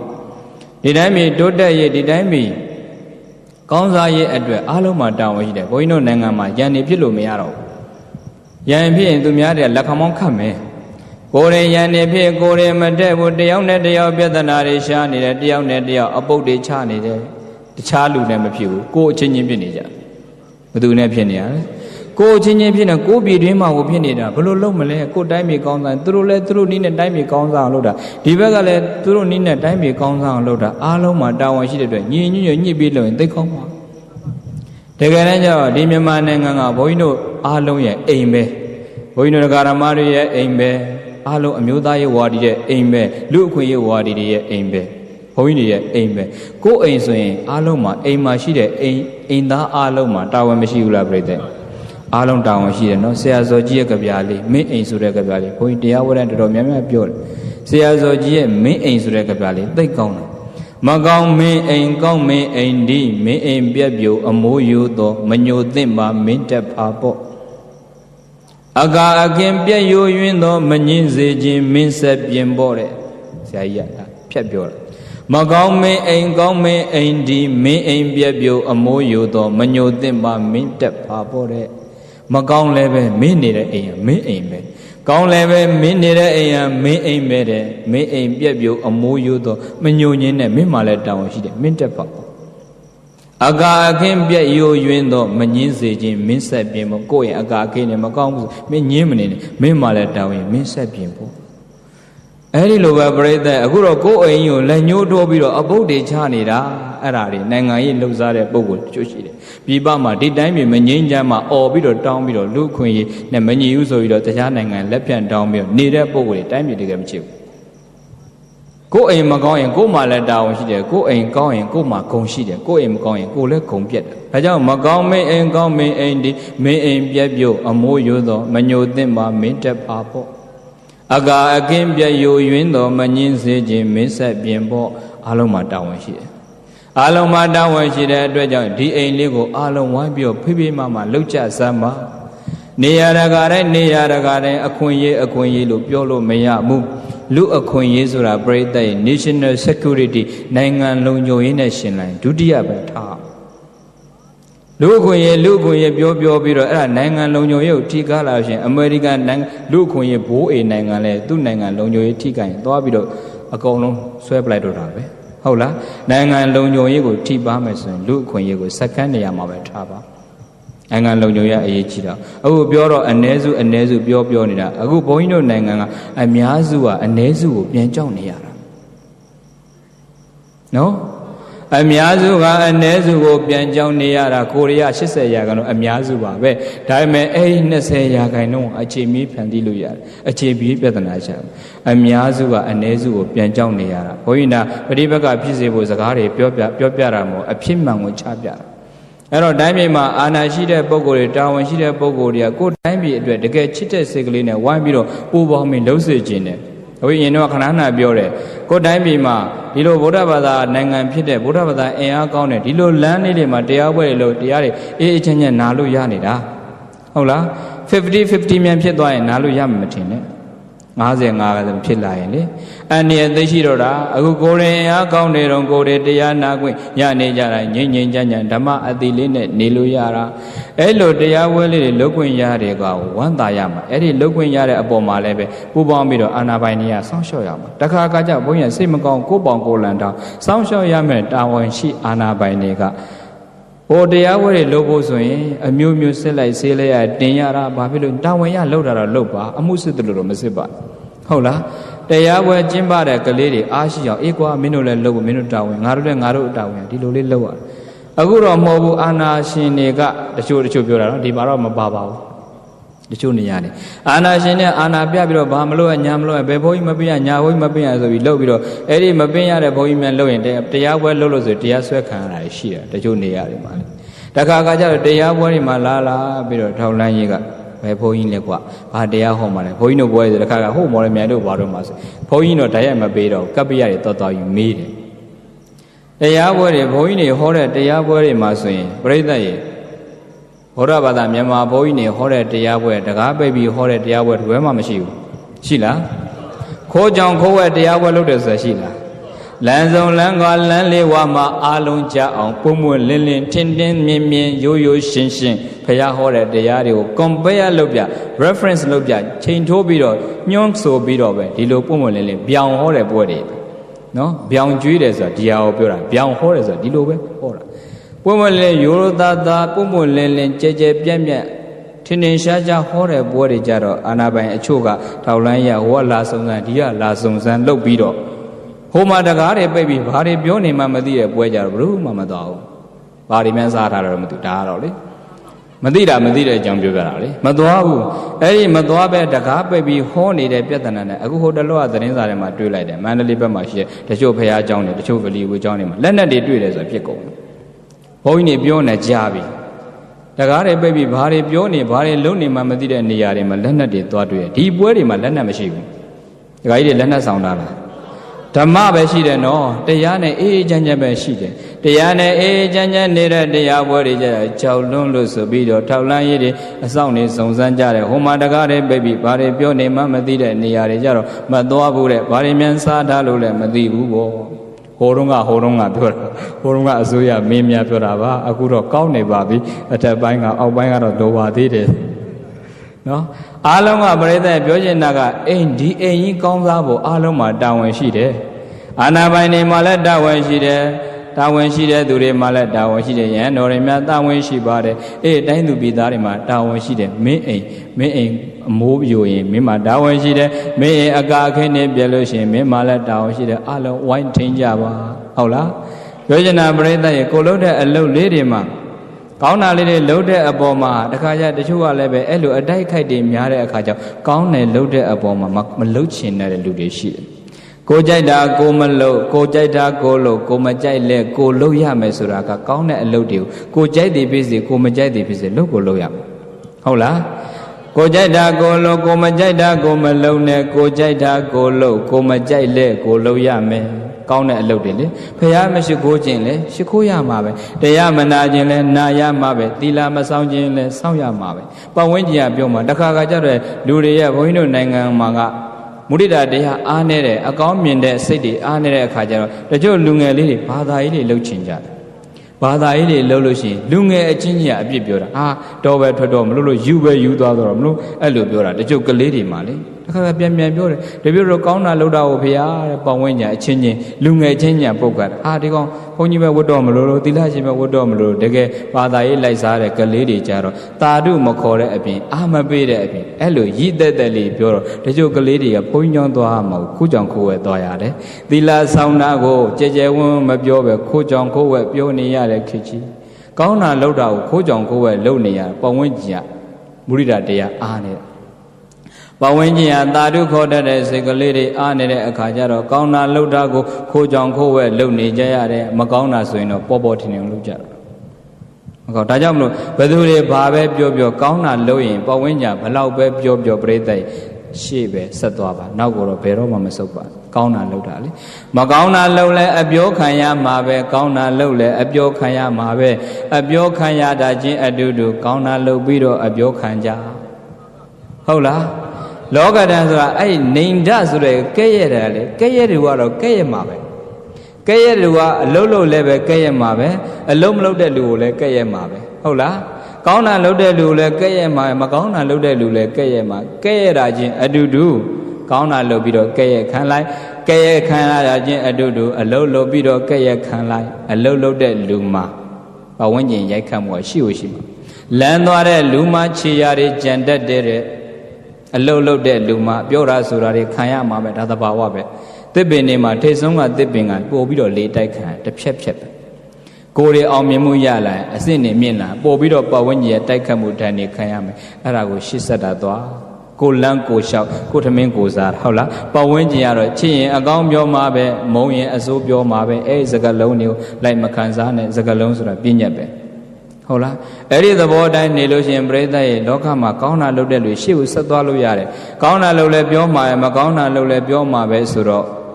့နတ္ထိလောကေအနိန္တိတော်တယ်ဘုရားကလောကေဟောဒီလောကကြီးမှာအနိန္တိတော်အကဲ့ရဲ့လွတ်သောသူမြည်သည့်နတ္ထိမရှိဘူးတဲ့လောကမှာအကဲ့ရဲ့လွတ်တဲ့လူမရှိဘူးဘုရားရှင်ကိုရောမြတ်ကြည့်တော့သဗ္ဗညုတဉာဏ်တော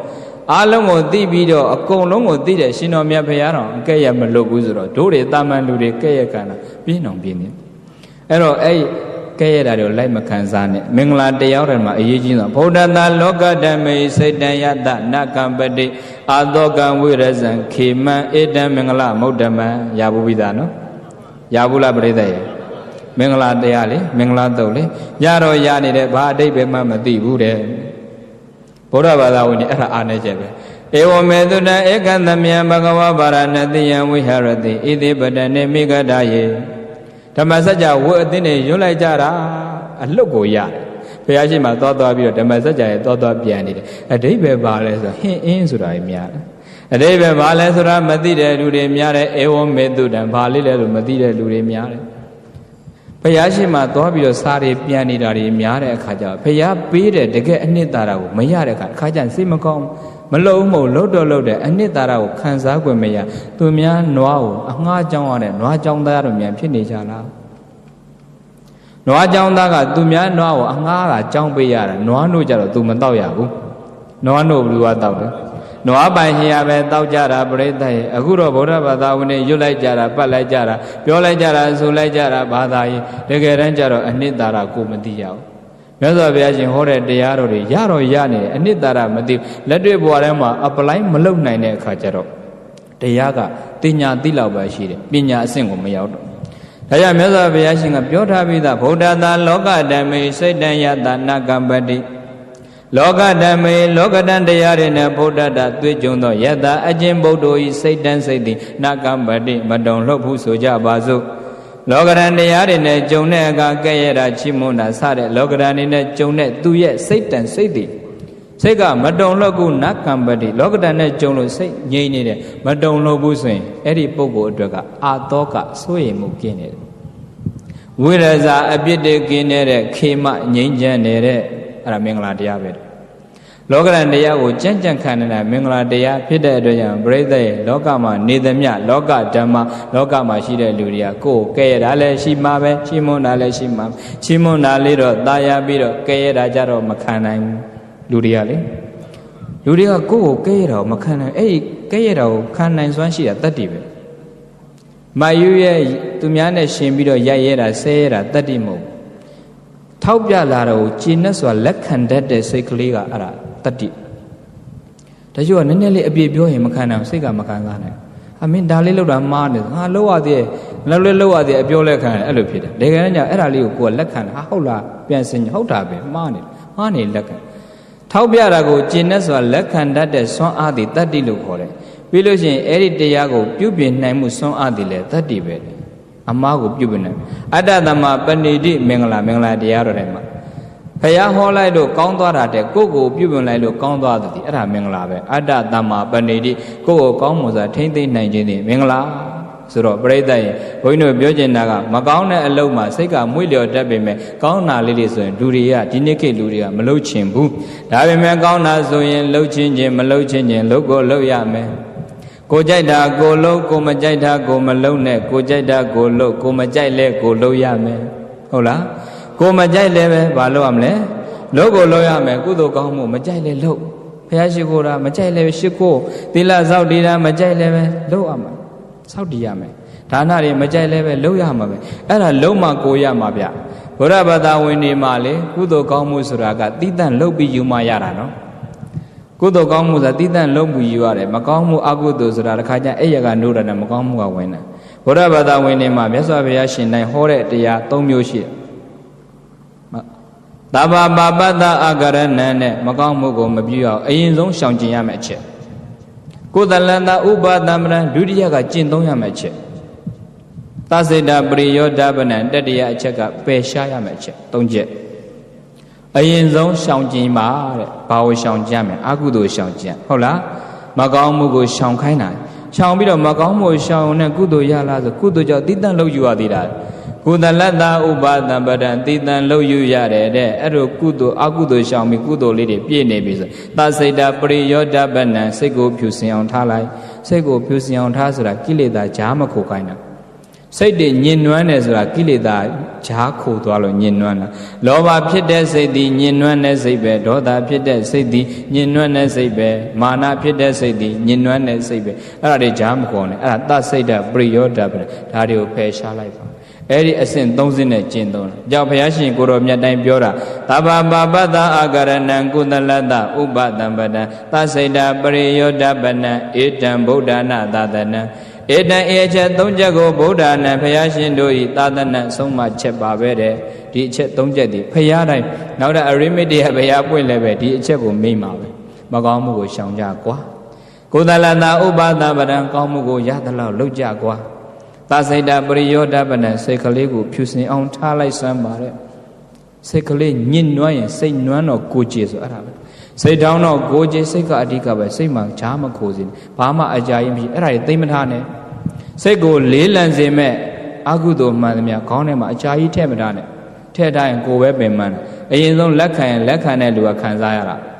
ဒါကြောင့်မသစေတပရိယောဒပနံမိမိစိတ်ကလေးဖြူစင်အောင်ထားဖို့ကနောက်ဆုံးအချက်အကုသိုလ်ကြိုက်ပေမဲ့အကုသိုလ်မလုပ်ရမကောင်းမှုအကုသိုလ်ကိုမကြိုက်မကောင်းမှုအကုသိုလ်ကိုမလုပ်ရဘူးတဲ့ကုသိုလ်ကောင်းမှုဆိုတာကမလုပ်ခြင်းပဲနဲ့လုပ်ရမယ်တဲ့ကိုကြိုက်တာကိုလုပ်ကိုမကြိုက်လဲကိုလုပ်ရမယ်ဒုတိယအချက်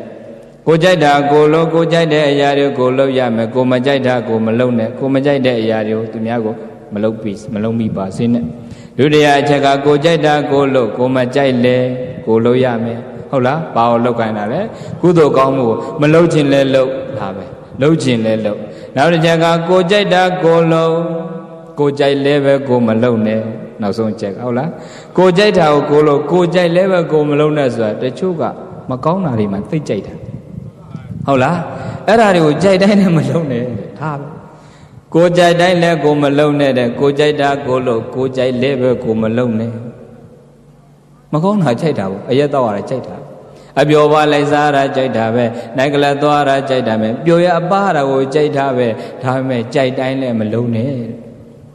ကြိုက်တိုင်းလုံရမလားမကောင်းမှုအကုသိုလ်ကြိုက်တိုင်းလည်းမလို့ကိုကြိုက်တိုင်းလည်းကိုမလုံနဲ့ဆိုတာပုရုဇဉ်သဘာဝမကောင်းတာသိကြိုက်တာပေါ့ဒါပေမဲ့လည်းကြိုက်တိုင်းမလုံရအောင်ရှောင်လိုက်ပါအရက်ကြိုက်တာပဲဒါပေမဲ့အဲ့ဒီအရက်ကိုဖျက်နိုင်အောင်ကြိုးစားရတယ်မစိချို့ဟာတွေမကောင်းတာတွေကြိုက်တာပဲကြိုက်တယ်မဲ့အဲ့ဒီကြိုက်တာလေးကိုအစလုံးမိတတ်တယ်နဲ့အဆုံးမကြီးဖြစ်တဲ့အစကိုမစားမိစေနဲ့ကြိုက်တိုင်းလည်းမလို့ရဘူးတချို့အာယုန်တွေကကြိုက်တာပဲရတ္တတဏပြိဿရဲ့တန်စစ်လွန်ပေးတယ်လွန်သွားရင်အကုန်ဘေးဖြစ်တာပဲအဲ့ဒီရတ္တတဏအာယုန်တွေထဲမှာအဆိုးဆုံးတဏကရတ္တတဏပဲဘာတဏလဲအယတာ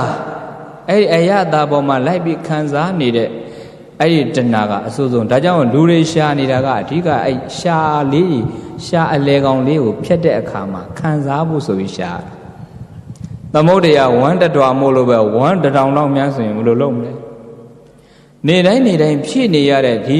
ဝမ်းပိုက်လေးတထွာပဲရှိတယ်နော်သမုဒ္ဒရာကြီးလိုပဲဖြည့်သလောက်မပြည့်ဘူးလူတွေဆိုရင်တစ်နေ့ဘယ်နှကြိမ်ဖြည့်တယ်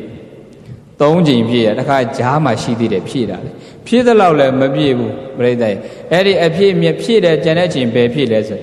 ဘယ်အတွက်လေးအာယုံခံရလဲဒီရှာအလယ်လေးကိုဖြတ်တဲ့အချိန်လေးပဲအာယုံခံအဲ့ဒီအချိန်လေးကိုခံစားဖို့ဆိုပြီးရှာလိုက်ရတာဘလောက်ပင်ပန်းလဲဘလောက်မြတ်ဖန်တီးလိုက်ရတဲ့အယတာခံတယ်ဆိုတာရှာမှာအလဲမှာရှိတဲ့ဇိန်ဝါပတာဒကခံစားတာဘာခံစားတော့နေမကောင်းလို့ဇိန်ဝါပတာဒလေးပြက်နေအယတာရှိအောင်မလား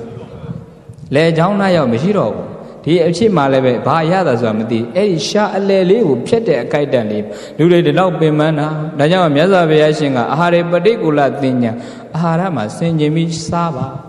ဆင်ခြင်ပြီးစားရင်ဘိုက်ပြစ်သွားရင်ပြီးတာပဲဘုန်းကြီးတို့ကိုရီးယားနိုင်ငံမှာကြောင်းတက်တယ်တကယ်ချင်းတစ်ပတ်ကမစားနိုင်ဘူးမစားနိုင်တဲ့အခါကျသူ့မှာရသမျှစတိုင်ပင်လေးတွေကိုယ်ဝယ်စားရတာကိုစားနေတာသူစားနေစားသူ့မှာလောက်ကုန်မလို့အကျွေးတင်ဘုန်းကြီးကစတိုင်ပင်2သိန်းရတယ်ပိုတော်ပိုသေးတယ်ဘာဖြစ်လို့လဲဆိုတော့အာဟာရပဋိကူလတင်ညာသူတို့ကဖေတေရီးယားမှာသူတို့ကျောင်းမှာရှစ်တန်းမှာကျွေးတာတွေဘုန်းကြီးကအကုန်စားတာသူတို့လူမျိုးတော်စားသေးတာမသေးလို့စားတာနေမှာဟုတ်လားမသေးလို့စားတာငါလည်းစားနိုင်အောင်ကြိုးစားမယ်အရသာဆိုရှာလေးဖြတ်တဲ့အချိန်လောက်ပဲဆိုအဲ့လိုကိုယ့်ကိုဆုံးမပြီးစားဘိုက်ပြေသွားတယ်ပြီးသွားတာဘိုက်ပြေသွားပြီဆိုရင်ပရိသတ်ရဘလောက်ပဲအရသာရှိတဲ့အစားအစာပဲဖြစ်ဖြစ်အရသာမရှိတော့ဘူးဟုတ်လားဘိုက်မပြေခင်လားစားကျင်တာလေအရသာမရှိတော့ဘူးဒါကြောင့်အဲ့ဒီရှာလေးမြန်ပြတ်သွားလို့ရှိရင်ဘာမှရတမ်းမရှိတော့အဲ့ဒီစိတ်ကလေးကလည်းရှိသေးရှာလေးကပြတ်ပြီးမဲ့စိတ်ကလေးကစားခြင်းတဲ့အခါကျတော့လူတွေကဖန်တီးပြန်ဖြုတ်နေမကောင်းနေတော့မကောင်းတာဘာလေးတော့စားခြင်းတယ်ညာလေးတော့စားခြင်းတာရှိဘုန်းကြီးဆရာတော်ကြီးတပါရှာကင်စာဖြစ်တာရှာကင်စာဖြစ်တော့အဲ့ဒီရှာကစားလို့မရအောင်အစားအသောက်တွေကိုဂလူးကိုတွေကိုအရည်တွေကိုဘယ်ကနှာခေါင်းပေါက်တဲ့ပိုက်လေးနဲ့ထိုးပြီးသွင်း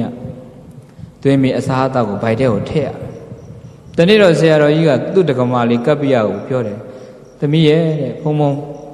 ရွှေရင်အေးလေးဖုံးပေးခြင်းလိုက်တာအဲ့ဒါတက္ကမကလည်းသွားပြီးရွှေရင်အေးလေးကိုဘုန်းကြီးကိုကတ်ဘုန်းကြီးကတော့ဘုန်းကြီးက ပါဇက်နဲ့မှစားလို့မရတာနှာခေါင်းဘောက်ကပဲထဲတာစိတ်တွေမကောင်းလို့ရှားတာပြက်နေတာရတ္တတဏစိတ်ထဲကစားခြင်းတဲ့အခါကျတော့သွားဝယ်ပြီးတော့စားရတာပဲဒါပေမဲ့ပြိဿရဲ့အဲ့ဒီစားတဲ့ဟာလေးကရှားကမပြတ်ပဲနှာခေါင်းဘောက်ကသွင်းတော့အရသာဆိုရှိသေးလားစိတ်ပဲစိတ်ကအရေးကြီးတာပဲဒါကြောင့်မလို့ရတ္တတဏမှာမตายရဖို့ကျင်ဘုန်းကြီးတို့ကိုရီးယားရောက်တော့အသားတွေစားတယ်ကိုရီးယားလူမျိုးတွေကသူတို့ဘုန်းကြီးကတတ်လို့ပဲစားတာ vegetarian နေပဲသူက vegetarian အတတ်လို့ပဲရာချဲပဲဂျီရှိအဲ့ဒါတွေပဲစားတာသူကအသီးအနှံတွေပဲစားတယ်ဒါပေမဲ့ကျောင်းထဲမှာတော့အသီးအနှံစားတာနော်အပြင်မှာကျတော့သူကအသားစားတာသူအပြင်ခိုးသွားထွက်သွားလို့ရှိရင်ကိုရီးယားဘုန်းကြီးခိုးစားတာရှိတယ်အစားတော့အသားစားကျင်တာဘုန်းကြီးတို့တော့မဟုတ်ဘူးစွန်ဝိုင်းမှာလာကတ်တာအကုန်စားတာပဲဆိုတော့ကိုရီးယားတက္ကမကြီးပဲစွန်းနေခိုကီမာနီမောက်ချီမာဆဲကိုခိုကီမောက်ကမျိုးအန်သွဲကိုသူတို့ကပြောတာအရှင်မြတ်အသားတွေအများကြီးမစားပါနဲ့အသားတွေစားတာမကောင်းပါဘူးပါညာဒီလိုဘုန်းကြီးနဲ့အသားမစားဘူးတဲ့တတ်လို့ပဲစားတာအဲ့ဒါဘုန်းကြီးတို့မြတ်စွာဘုရားရှင်ကတော့တတ်လို့စားဖို့တော့မဟောဘူးမြတ်စွာဘုရားရှင်သည်ယတတဏမဖြစ်ဖို့အစားအသောက်ပေါ်မှာတဏမဖြစ်ဖို့ပဲဩတယ်တဲ့ဘုန်းကြီးနေဆိုဆုံးခံစားရတာလောင်းနဲ့လှူပြီးအဲ့ဒီပုံမှာစားရတာဒါကြောင့်မလို့ပြိဿရဲ့တတ်လို့စားခြင်းမစားခြင်းတဲ့အဲ့ဒီအစားအသောက်ပေါ်မှာရတ္တတဏရှိခြင်းမရှိကအရေးကြီးတာတချို့တတ်လို့တော့စားပါတယ်ဒကမာကြီးတရားပဲတပည့်တော်ဗျာအရှင်မြတ်ဒကာကြီးတတ်လို့မြန်မြန်ထွက်စေခြင်းမိဘာဖြစ်လို့လဲအရှင်မြတ် तू တတ်လို့9ရက်စားတာတပည့်တော်မခေါင်းကိုမိတောက်နေဟိုဟာလေးပြင်ကျွေးရဒါလေးပြင်ကျွေးရဟိုဟာလေးတခါအသားတုဆိုတာလှုပ်သေးတယ်ဗျာတဲ့တတ်လို့သမားကကြက်သားကြက်ပေါင်နဲ့တူအောင်အသားတူတွေရှိတယ်တတ်လို့ဂျုံနဲ့လှုပ်ထားတာလေကြက်တောင်ကြက်ပေါင်အရသာပဲကဲစားတော့တတ်လို့စားတဲ့အသားအရသာဖန်တီးပြီးစားတော့ဘာထူးမှလဲဟုတ်လားရတ္တတဏမဖြစ်ဖို့အရေးကြီးတာဗျာဘုန်းကြီးတတ်လို့စားရလူတွေကိုအပြစ်ပြောတာမဟုတ်ဘူးစားလို့ရပါတယ်မေတ္တာနဲ့စားပါငါမစားလိုက်တော့ငါအသားမစားလို့တတ္တဝါတွေအသားကိုနဲသွားမယ်ရော့သွားမယ်တားတဲ့တတ္တဝါတွေနဲသွားမယ်အဲ့လိုမတွေးနဲ့တတ်တဲ့လူကတတ်နေမှာစားတဲ့လူကစားနေမှာကိုယ်ဘယောကမပါရင်ပြီးတော့ဒိဋ္ဌသုတ္တပရိသင်္ကိတယုံမတန်တရားကင်းရင်စားလို့ရတယ်ကိုယ်ဘယောကမပါရင်ပြီးရောအဓိကရတ္တတဏမဖြစ်ဖို့အရေးကြီးတာပရိသတ်ဒါကြောင့်လို့တတ်လို့ဆိုအော်ကြီးဟစ်ကျဲလုံနေပြီးတော့အဲ့ဒီတတ်လို့ပေါ့ရတ္တတဏတွေနဲ့အသားစားတဲ့လူထက်ပို့ပြီးတော့ပင်မနဲ့ပို့ပြီးတော့တဏှာတွေတိုးတယ်ဆိုရင်တတ်လို့စားခြင်းရဲ့အဓိပ္ပာယ်မပြေဝဘူးဒါပဲနော်တချို့ကတတ်လို့စားတယ်ပုံမားတွေရိုက်ကိုယ်နဲ့ဝင်မိုးလေးမှသိမယ်ဆိုပြီးတတ်လို့စားကြတာလေဘယ်နေ့ရဲ့ပတိတွေဆဲပြီးအဲ့ဒါလေးအဓိဋ္ဌာန်လည်းပြီးရောအသားတွေစားလိုက်တာ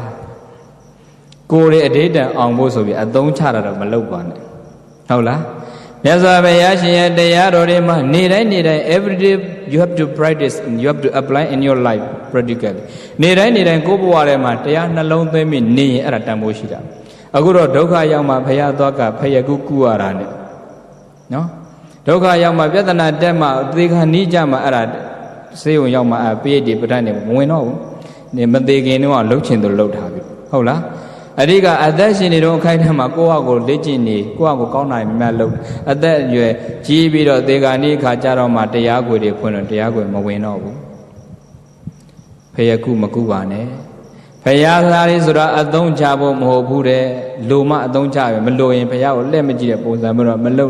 နေတိုင်းနှလုံးသားထဲမှာဖယားတဲနေလို့ရှိရင်အဲ့ဒါကိုယ့်အတွက်မြတ်စွာဘုရားရှင်တရားတော်တွေကအားပဲယောဓမ္မံပတ္တတိသောမံပတ္တတိတဲ့ယောအခြင်းပုဂ္ဂိုလ်သည်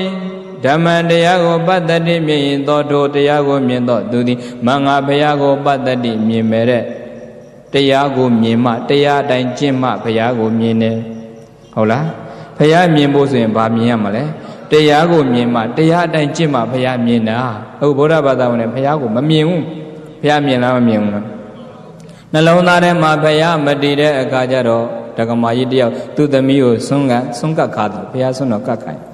ဒကမာကြီးကနေတိုင်းဘုရားဆွန့်တော်ကပ်လို့ရှိရင်အိမ်မှာအမေရှိရင်ဖွဲ့ရပြင်ဆင်ပြီးတော့ကပ်တာအမေကနေတိုင်းဘုရားကိုတတ်တော်ထင်ကြမြတ်စွာဘုရားဆွန့်ကပ်တယ်လို့ပဲတေချာဟင်းနဲ့ဆွန့်နဲ့တေချာတောက်တော်ကြီးတွေပါတေချာပြင်ပြီးတော့ကပ်တာဒီနေ့တော့ဒကမာကြီးခရီးသွားတာရသမီးမှာတော့သမီးဘုရားကိုတေချာဆွန့်ကပ်လိုက်နော်သမီးကိုမှားတာအမေကပြန်ခရီးထွက်သွားညနေတော့ပြန်လဲအခါကျသမီးကဘုရားစီမံဒီတိုင်းတင်တာဘုရားဆွန့်တော်လည်းပဲခွက်လေးနဲ့တိတိလေးနဲ့ကတ်တာဝိจิတန်းကြီးကတ်တာဟဲ့သမီးဘုရားကိုဘာဖြစ်လို့နင်ဝိจิတန်းကြီးကတ်ရတာလဲတေချာမကတ်ဘူးလားဘာဖြစ်တဲ့ညာဖြစ်တာအမေကပြောတော့သမီးကအိုးအမေရဲ့ဘုရားကတကယ်စားတာမှမဟုတ်တာတဲ့ ဒီလောက်ကလည်းဘာမှမဖြစ်ပါဘူးအဲ့လိုပြောတာဖယားကတကယ်စားရမမဟုတ်တာဆိုတဲ့စကားဒီနှလုံးသားထဲမှာဖယားမတည်တာဟုတ်လားရုပ်ဘွားစင်းတော်ကိုပဲမြင်တဲ့ကိစ္စရုပ်ဘွားစင်းတော်မြင်နေသမျှတော့ဖယားကိုတကယ်မမြင်ဘူးဗုဒ္ဓဘာသာဝင်ဖယားရောက်ပြီးတော့ဖယားပြောင်းနေတဲ့ကိစ္စအဲ့ဒါပဲဘုန်းကြီးစာလေးရေးဖို့နည်းနည်းလေးတော့လွဲနေဂျိုးတိုင်းများနဲ့ဗုဒ္ဓဘာသာဆိုစာအုပ်လေးတစ်ပုဒ်ရေးဘူးတယ်လွဲနေတဲ့အကြောင်းဂျိုးတိုင်းများနဲ့ဗုဒ္ဓဘာသာဝင်နေဖယားသွားရင်ဖယားရောက်ပြီးတော့ဖယားပြောင်းနေတယ်ရွှေတုံဖယားသွားတယ်ဒီအဖွဲ့လည်းမသွားဘူးလူငယ်လည်းသွားတယ်လူကြီးလည်းသွားတယ်ဖယားသွားရင်ဖယားရောက်ရင်ဘာအရင်ရှာလဲဆိုဂျိုးတိုင်းအရင်ရှာဘာအရင်ရှာလဲတနင်္လာသာသမီဆိုတနင်္လာနံကိုရောက်အောင်သွားတယ်အင်္ဂါသာသမီဆိုအင်္ဂါနံကိုရောက်အောင်သွားတယ်ဗုဒ္ဓသာသမီဆိုဗုဒ္ဓနံကိုရောက်အောင်သွားတယ်အဲ့နေရာရောက်လို့ရှိရင်ဂျိုးတိုင်းမှာရှိတဲ့မြတ်စွာဘုရားရှင်ရုပ်ပွားတော်ကိုဘေးမှာရှိတဲ့ဖလားတွေကနေရေလေးခတ်ပြီးတော့နေဘူးမရှောင်မိုးရွာမရှောင်ခေါင်းကနေပြီးတော့လောင်းနေတော့တ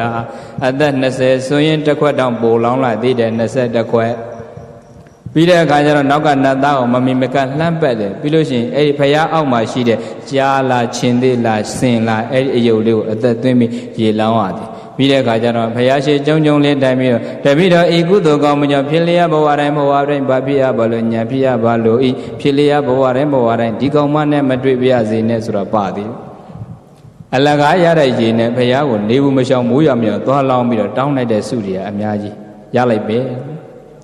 ဲဖယားရောက်ပြီးတော့ဖယားပြောင်းနေတာပရိသတ်ရဲ့တပည့်မလေးတယောက်ဆောင်းတွင်းကြီးမှာဒီလောက်အေးတဲ့အချိန်ဖုံးလန်းဆက်တယ်4 နာရီခွဲလောက်ကြီးဘုံဘုရားတဲ့ဒီနေ့တပည့်တော်မွေးနေဖယားသွားပြီးတော့ရေတက်ပဲတယ်ဘုရားတဲ့4 နာရီခွဲလောက်တပည့်တော်အစောကြီးထသွားတာတဲ့သူကတော့အာရဝမ်းလှမ်းပြောတယ်အဲ့ဒါနဲ့နင်ရောဖယားသွားကနေရေချိုးသွားတာဟာဘယ်ချိုးမလဲဖယားတဲ့ဒီလောက်အေးနေတ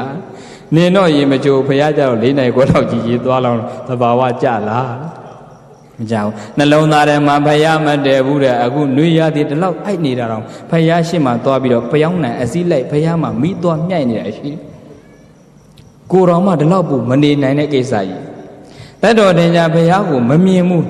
နှလုံးသားထဲမှာဖယားမတည်ဘူးရုပ်ပွားတော်ပဲသွားမြင်တဲ့ကဂျိုးတိုင်းများနဲ့ဗုဒ္ဓဘာသာအဲ့ဒါပဲတလောကလည်းအဲ့ဒါကြောက်စင်းတုတော်စင်းတုတော်ကခိုက်တာလားပေတင်ဆရာကရိုက်တာလားဆိုရင်စာလေးတစ်ခုရေးဘူးနည်းနည်းလေးတော့လွယ်ဒကမတယောက်ကြောက်စင်းတုတော်ကင်ဘုန်းကြီးเจ้าလားအရှင်မယားเจ้าကိုဒီဖရားလေးလှူခြင်းလို့ကြည့်လက်တော်တတ်ပေတာဩဒကမဘယ်ရပူဇော်လာတယ်ပူဇော်လာတာမဟုတ်ဖရားတဲ့အိမ်မှာကိုးကွယ်ထားတယ်ဟာအိမ်မှာကိုးကွယ်ထားတဲ့ဖရားဘာဖြစ်လို့เจ้าလာလှူတာတော့မဟုတ်ဘူးဗျာတဲ့အိမ်မှာစီးပွားရေးအစင်မပြေတခါကြီးနဲ့လည်းပြဿနာတဲ့ကိစ္စဝိစ္စတွေအစင်မပြေတော့ဘေးရင်ဆရာသွားပြီးတော့ဘေးရင်ဆရာကနင်တို့အိမ်မှာကိုးကွယ်ထားတာကြောက်စင်းတူတော်ကခိုက်တာစင်းတူတော်ကိုသွားပြီးတော့စွန့်စီဆိုပြောလို့တပည့်တော်ဒီမှာလာလှူတာဗျာအဲ့ဒါဒုံနဲ့တွေ့ရင်ဒုံနဲ့ရိုက်လိုက်ချင်တယ်ဘုန်းကြီးအဲ့နာမှာလေဒီလောက်ပဲအသိဉာဏ်နဲ့လာရလားဗုဒ္ဓဘာသာဝင်တွေကြောက်စင်းတူတော်ကခိုက်တယ်ဆိုဘုရားကဘာမှလုပ်တာလည်းမဟုတ်ပဲနဲ့စင်းတို့ကရေကက်လည်းပဲမဖုံးဘာမှမပြောမကက်လည်းမပြောဘူးတဲ့ပန်းနေချောင်းနေလည်းပဲဘာမှမပြောဘူးတဲ့အကြံနေအောင်းအောင်းဆိုပြီးတော့ကြံပိုင်းလေးတွေလာတင်ထားလဲဘာမှမပြောဘူးတဲ့နော်အမြင့်ထွက်ရင်ကြာကြာခံတယ်ဆိုပြီးတော့ဇောသိမ့်နေဇောကြားတွေရေတွေပုတ်အောင်ထားပြီးလာတင်ထားလဲပဲဖယားဘာမှမပြောဘူးတဲ့စွန်းတော်ကပ်ပြီးတော့ပေးစိတ်တွေတက်ပြီးတော့ထမင်းချောက်တဲ့အထိထားလဲပဲဘာမှမပြောတဲ့ကြောက်စင်းတို့ကခိုက်တယ်ဆိုတော့သဘာဝကြရလားကြောက်စင်းတို့ကခိုက်တာမို့ဘေဒင်ဆရာကရိုက်တာအဲ့ဒါပဲနှလုံးသားထဲမှာဖယားမတည်တဲ့အခါကျတော့ပေါက်တက်ခဲ့ရလို့တော့ဗုဒ္ဓဘာသာဝင်တွေဖယားရောက်ပြီးဖယားပြောင်းနေတယ်ဆိုအဲ့ဒါပဲပြိတ္တဒါကြောင့်မလို့တတ်တော်တင်ကြဘုရားရှင်ကိုအာယုံပြီးတော့ရှင်အာနန္ဒမထေရမြတ်စွာဘုရားရှင်ပြိဋိဘံစံတော်မူသွားလဲပဲလေမြတ်စွာဘုရားရှင်ရှိတဲ့အတိုင်းပဲသူ3လလောက်ကလက်ကတော့တင်ပြီးတော့မြတ်စွာဘုရားရှင်ရှင်မြတ်ဒီချင်းမျက်နာသစ်တော်ရေသုံးဆောင်ရမယ့်အချိန်မှာဘုရားလက်ကတော့လေးတင်ပြီးလျှောက်တယ်ဒီချိန်ကဆုံးဖုံပေးရမယ့်အချိန်မှာဘုရားဆိုပြီးတတ်တော်တင်ကြဘုရားရှင်ကိုတကယ်ရှိနေတဲ့အတိုင်းသူအလုပ်ကျွေးပြုနေတော့ပဲတဲ့ဘုရားဘာသာဝင်တွေမှာဘုရားကိုကြည်ညိုတဲ့အဲ့လိုကြည်ညိုတာကောင်းဘုရားရှင်ရှင်းနေတာကောင်းဖရှင်အာနန္ဒမထေရလောက်မလုံနိုင်နေမဲ့တတ်တတ်ရဲ့တန်တန်ရှင်းရှင်းနှလုံးသားထဲမှာဖရားတည်နေလို့ရှိရင်နေရာတိုင်းမှာဖရားရှိတယ်အခုတော့အိမ်ကဖရားတော့မကိုးကွယ်ဘူးဖရားဘူးဆိုပြီးထွက်လိုက်ကြတာရံဖြစ်ပြီးတော့ပြန်လာကြတယ်ဖရားဖူးတာမဟုတ်ဖရဲလေထွက်တယ်ပေါ့ဒါကျို့ဆိုအတွဲလေးနဲ့ကြိုက်တီးကိုသွားတာဖရားကို3ချိန်လောက်ဥချပြီးတော့ကျန်တာအတွဲနဲ့ရှောက်တယ်ဖရားဖူးတာနည်းနည်းလက်ဥတူတာကများများဖြူစရာတော့ကြီးပြောတယ်အဲ့ဒါနင်တို့ဖျားဘူးထွက်တာဖျက်လေထွက်တယ်ခေါ်တယ်ဖျားတွေရှောက်လဲပြီးတော့ပြန်လာရံဖြစ်ပြီးတော့ပြန်လာအိမ်ကဖျားအားနာကြပါဦး နေရာတိုင်းမှာနှလုံးသားထဲမှာဘုရားတည်မယ်ဆိုရင်နေရာတိုင်းမှာဘုရားရှိတယ်လူတိုင်းမှာဘုရားရှိတယ်ဒါကြောင့်ပြိဿရဲ့ကိုယ်စိတ်ကလည်းပဲလေကောင်းတဲ့စိတ်ကလေးတွေမွေးမြူပြီးတော့ကောင်းတာလေးတွေလုံနိုင်အောင်ကြိုးစားရတယ်တဲ့မကောင်းတဲ့အရာတွေမှာပျော်တတ်တဲ့အကျင့်လေးတွေကိုကောင်းတာလေးတွေနဲ့ပျော်နိုင်အောင်ကြိုးစားရတယ်တဲ့တချို့ကိစ္စလေးတွေမှာကိုကြိုက်တဲ့အရာတွေကမကောင်းတာတွေဖြစ်ပေမဲ့အဲ့ဒီမကောင်းတာတွေကိုကိုကြိုက်လဲပဲမလုံမိအောင်ကြိုးစားရတယ်ကိုကြိုက်တာကိုလုံကိုမကြိုက်လဲပဲကိုလုံရမယ်တဲ့ကိုမကြိုက်ကိုကြိုက်လဲပဲကိုမလုံနဲ့ဟုတ်လားမကောင်းတဲ့အကုသိုလ်တွေကိုကြိုက်တော့ကြိုက်တယ်ဒါပေမဲ့ကြိုက်တိုင်းလဲမလုံနဲ့အကုသိုလ်ဆိုတော့ယုံထွက်ရတယ်ယုံမထွက်လို့ရှိရင်တော့အဲ့ဒါတန်တရားလဲနေတော့မှာပဲယုံမထွက်နိုင်သေးသည်မြတ်လဲနေမှာတန်ရောစဉ်ဆိုတာတွေ့တာပဲချစ်ရင်လဲတွေ့တာပဲမုံရင်လဲတွေ့တာပဲဒါကြောင့်အဖိုးတို့အဖွားတို့ဘယ်တော့ယုံထွက်ကြမလဲယုံထွက်နိုင်တဲ့တော့ဖောက်ထွက်နိုင်မှတရားရတာနေခမဆိုတာထွက်သွားတာပြောဘုရားရှင်ကဒီကာမဂုဏ်တွေကထွက်သွားပြီးတော့တရားရအောင်ရှာထွက်နိုင်မှတရားရမှာပြည့်ဒါကြောင့်မို့ဒီလောကမှာရှိနေတဲ့မြတ်ယုံထွက်နိုင်အောင်ကြိုးစားရတယ်ယုံမထွက်နိုင်လို့ကတော့ရတ္တတဏှာတွေလည်းတွေ့မယ်အာယုန်တွေမှာလည်းတွေ့မယ်တန်ရုံစင်းတွေလည်းတွေ့မယ်အဲ့ဒီမကောင်းတဲ့အရာတွေကယုံထွက်နိုင်မှကောင်းတာလေးတွေဖြစ်မှာဖြစ်တဲ့အတွက်ကြောင့်မကောင်းတဲ့အရာတွေမှာကိုယ်ကြိုက်နေရင်လည်းပဲကိုကြိုက်တိုင်းလဲကိုမလုံးနဲ့ဘယ်နှချက်လဲပြိဿရေကိုကြိုက်တာကိုလုံးကိုမကြိုက်တာကိုမလုံးနဲ့ကိုကြိုက်တာကိုလုံးကိုမကြိုက်လဲပဲကိုမလုံးကိုမကြိုက်လဲပဲကိုလုံးရမယ်ကိုကြိုက်တာကိုလုံးကိုကြိုက်တိုင်းလဲကိုမလုံးနဲ့ရှင်းပြီနော်ကောင်းတာလေးကြိုက်ရင်ကောင်းတာလေးတွေလုပ်ပါမကောင်းတာလေးတွေမကြိုက်ရင်ကိုကစပြီးမကောင်းတာမလုပ်ပါနဲ့ကိုကောင်းတာလေးကြိုက်ရင်ကိုလည်းလုပ်ပါပြိဿတချို့ကိစ္စလေးတွေမှာကိုမကြိုက်လဲပဲမကောင်းကုသိုလ်ကောင်းမှုဆိုတာမလုပ်ခြင်းလဲပဲလုပ်နိုင်အောင်ကြိုးစား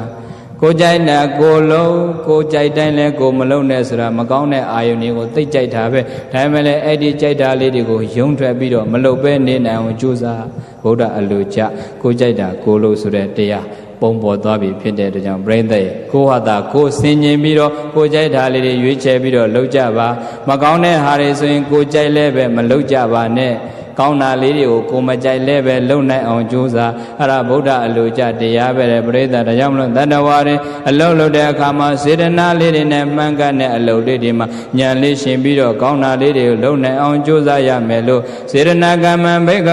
ကဝေจิตจิตသမီးတို့ကမ္မံကံဆိုတာစေတနာပါပဲရဲ့လို့ဘဂဝါဘုန်းတော်၆ပါးသခင်ဘုရားရှင်ကိုရောမြတ်ကြီးသည်အဝေါစာကရုဏာရှိတာပညာအပြင်ကောင်းစွာမသွေဟောကြားတော်မူခဲ့ပါပဲသတည်း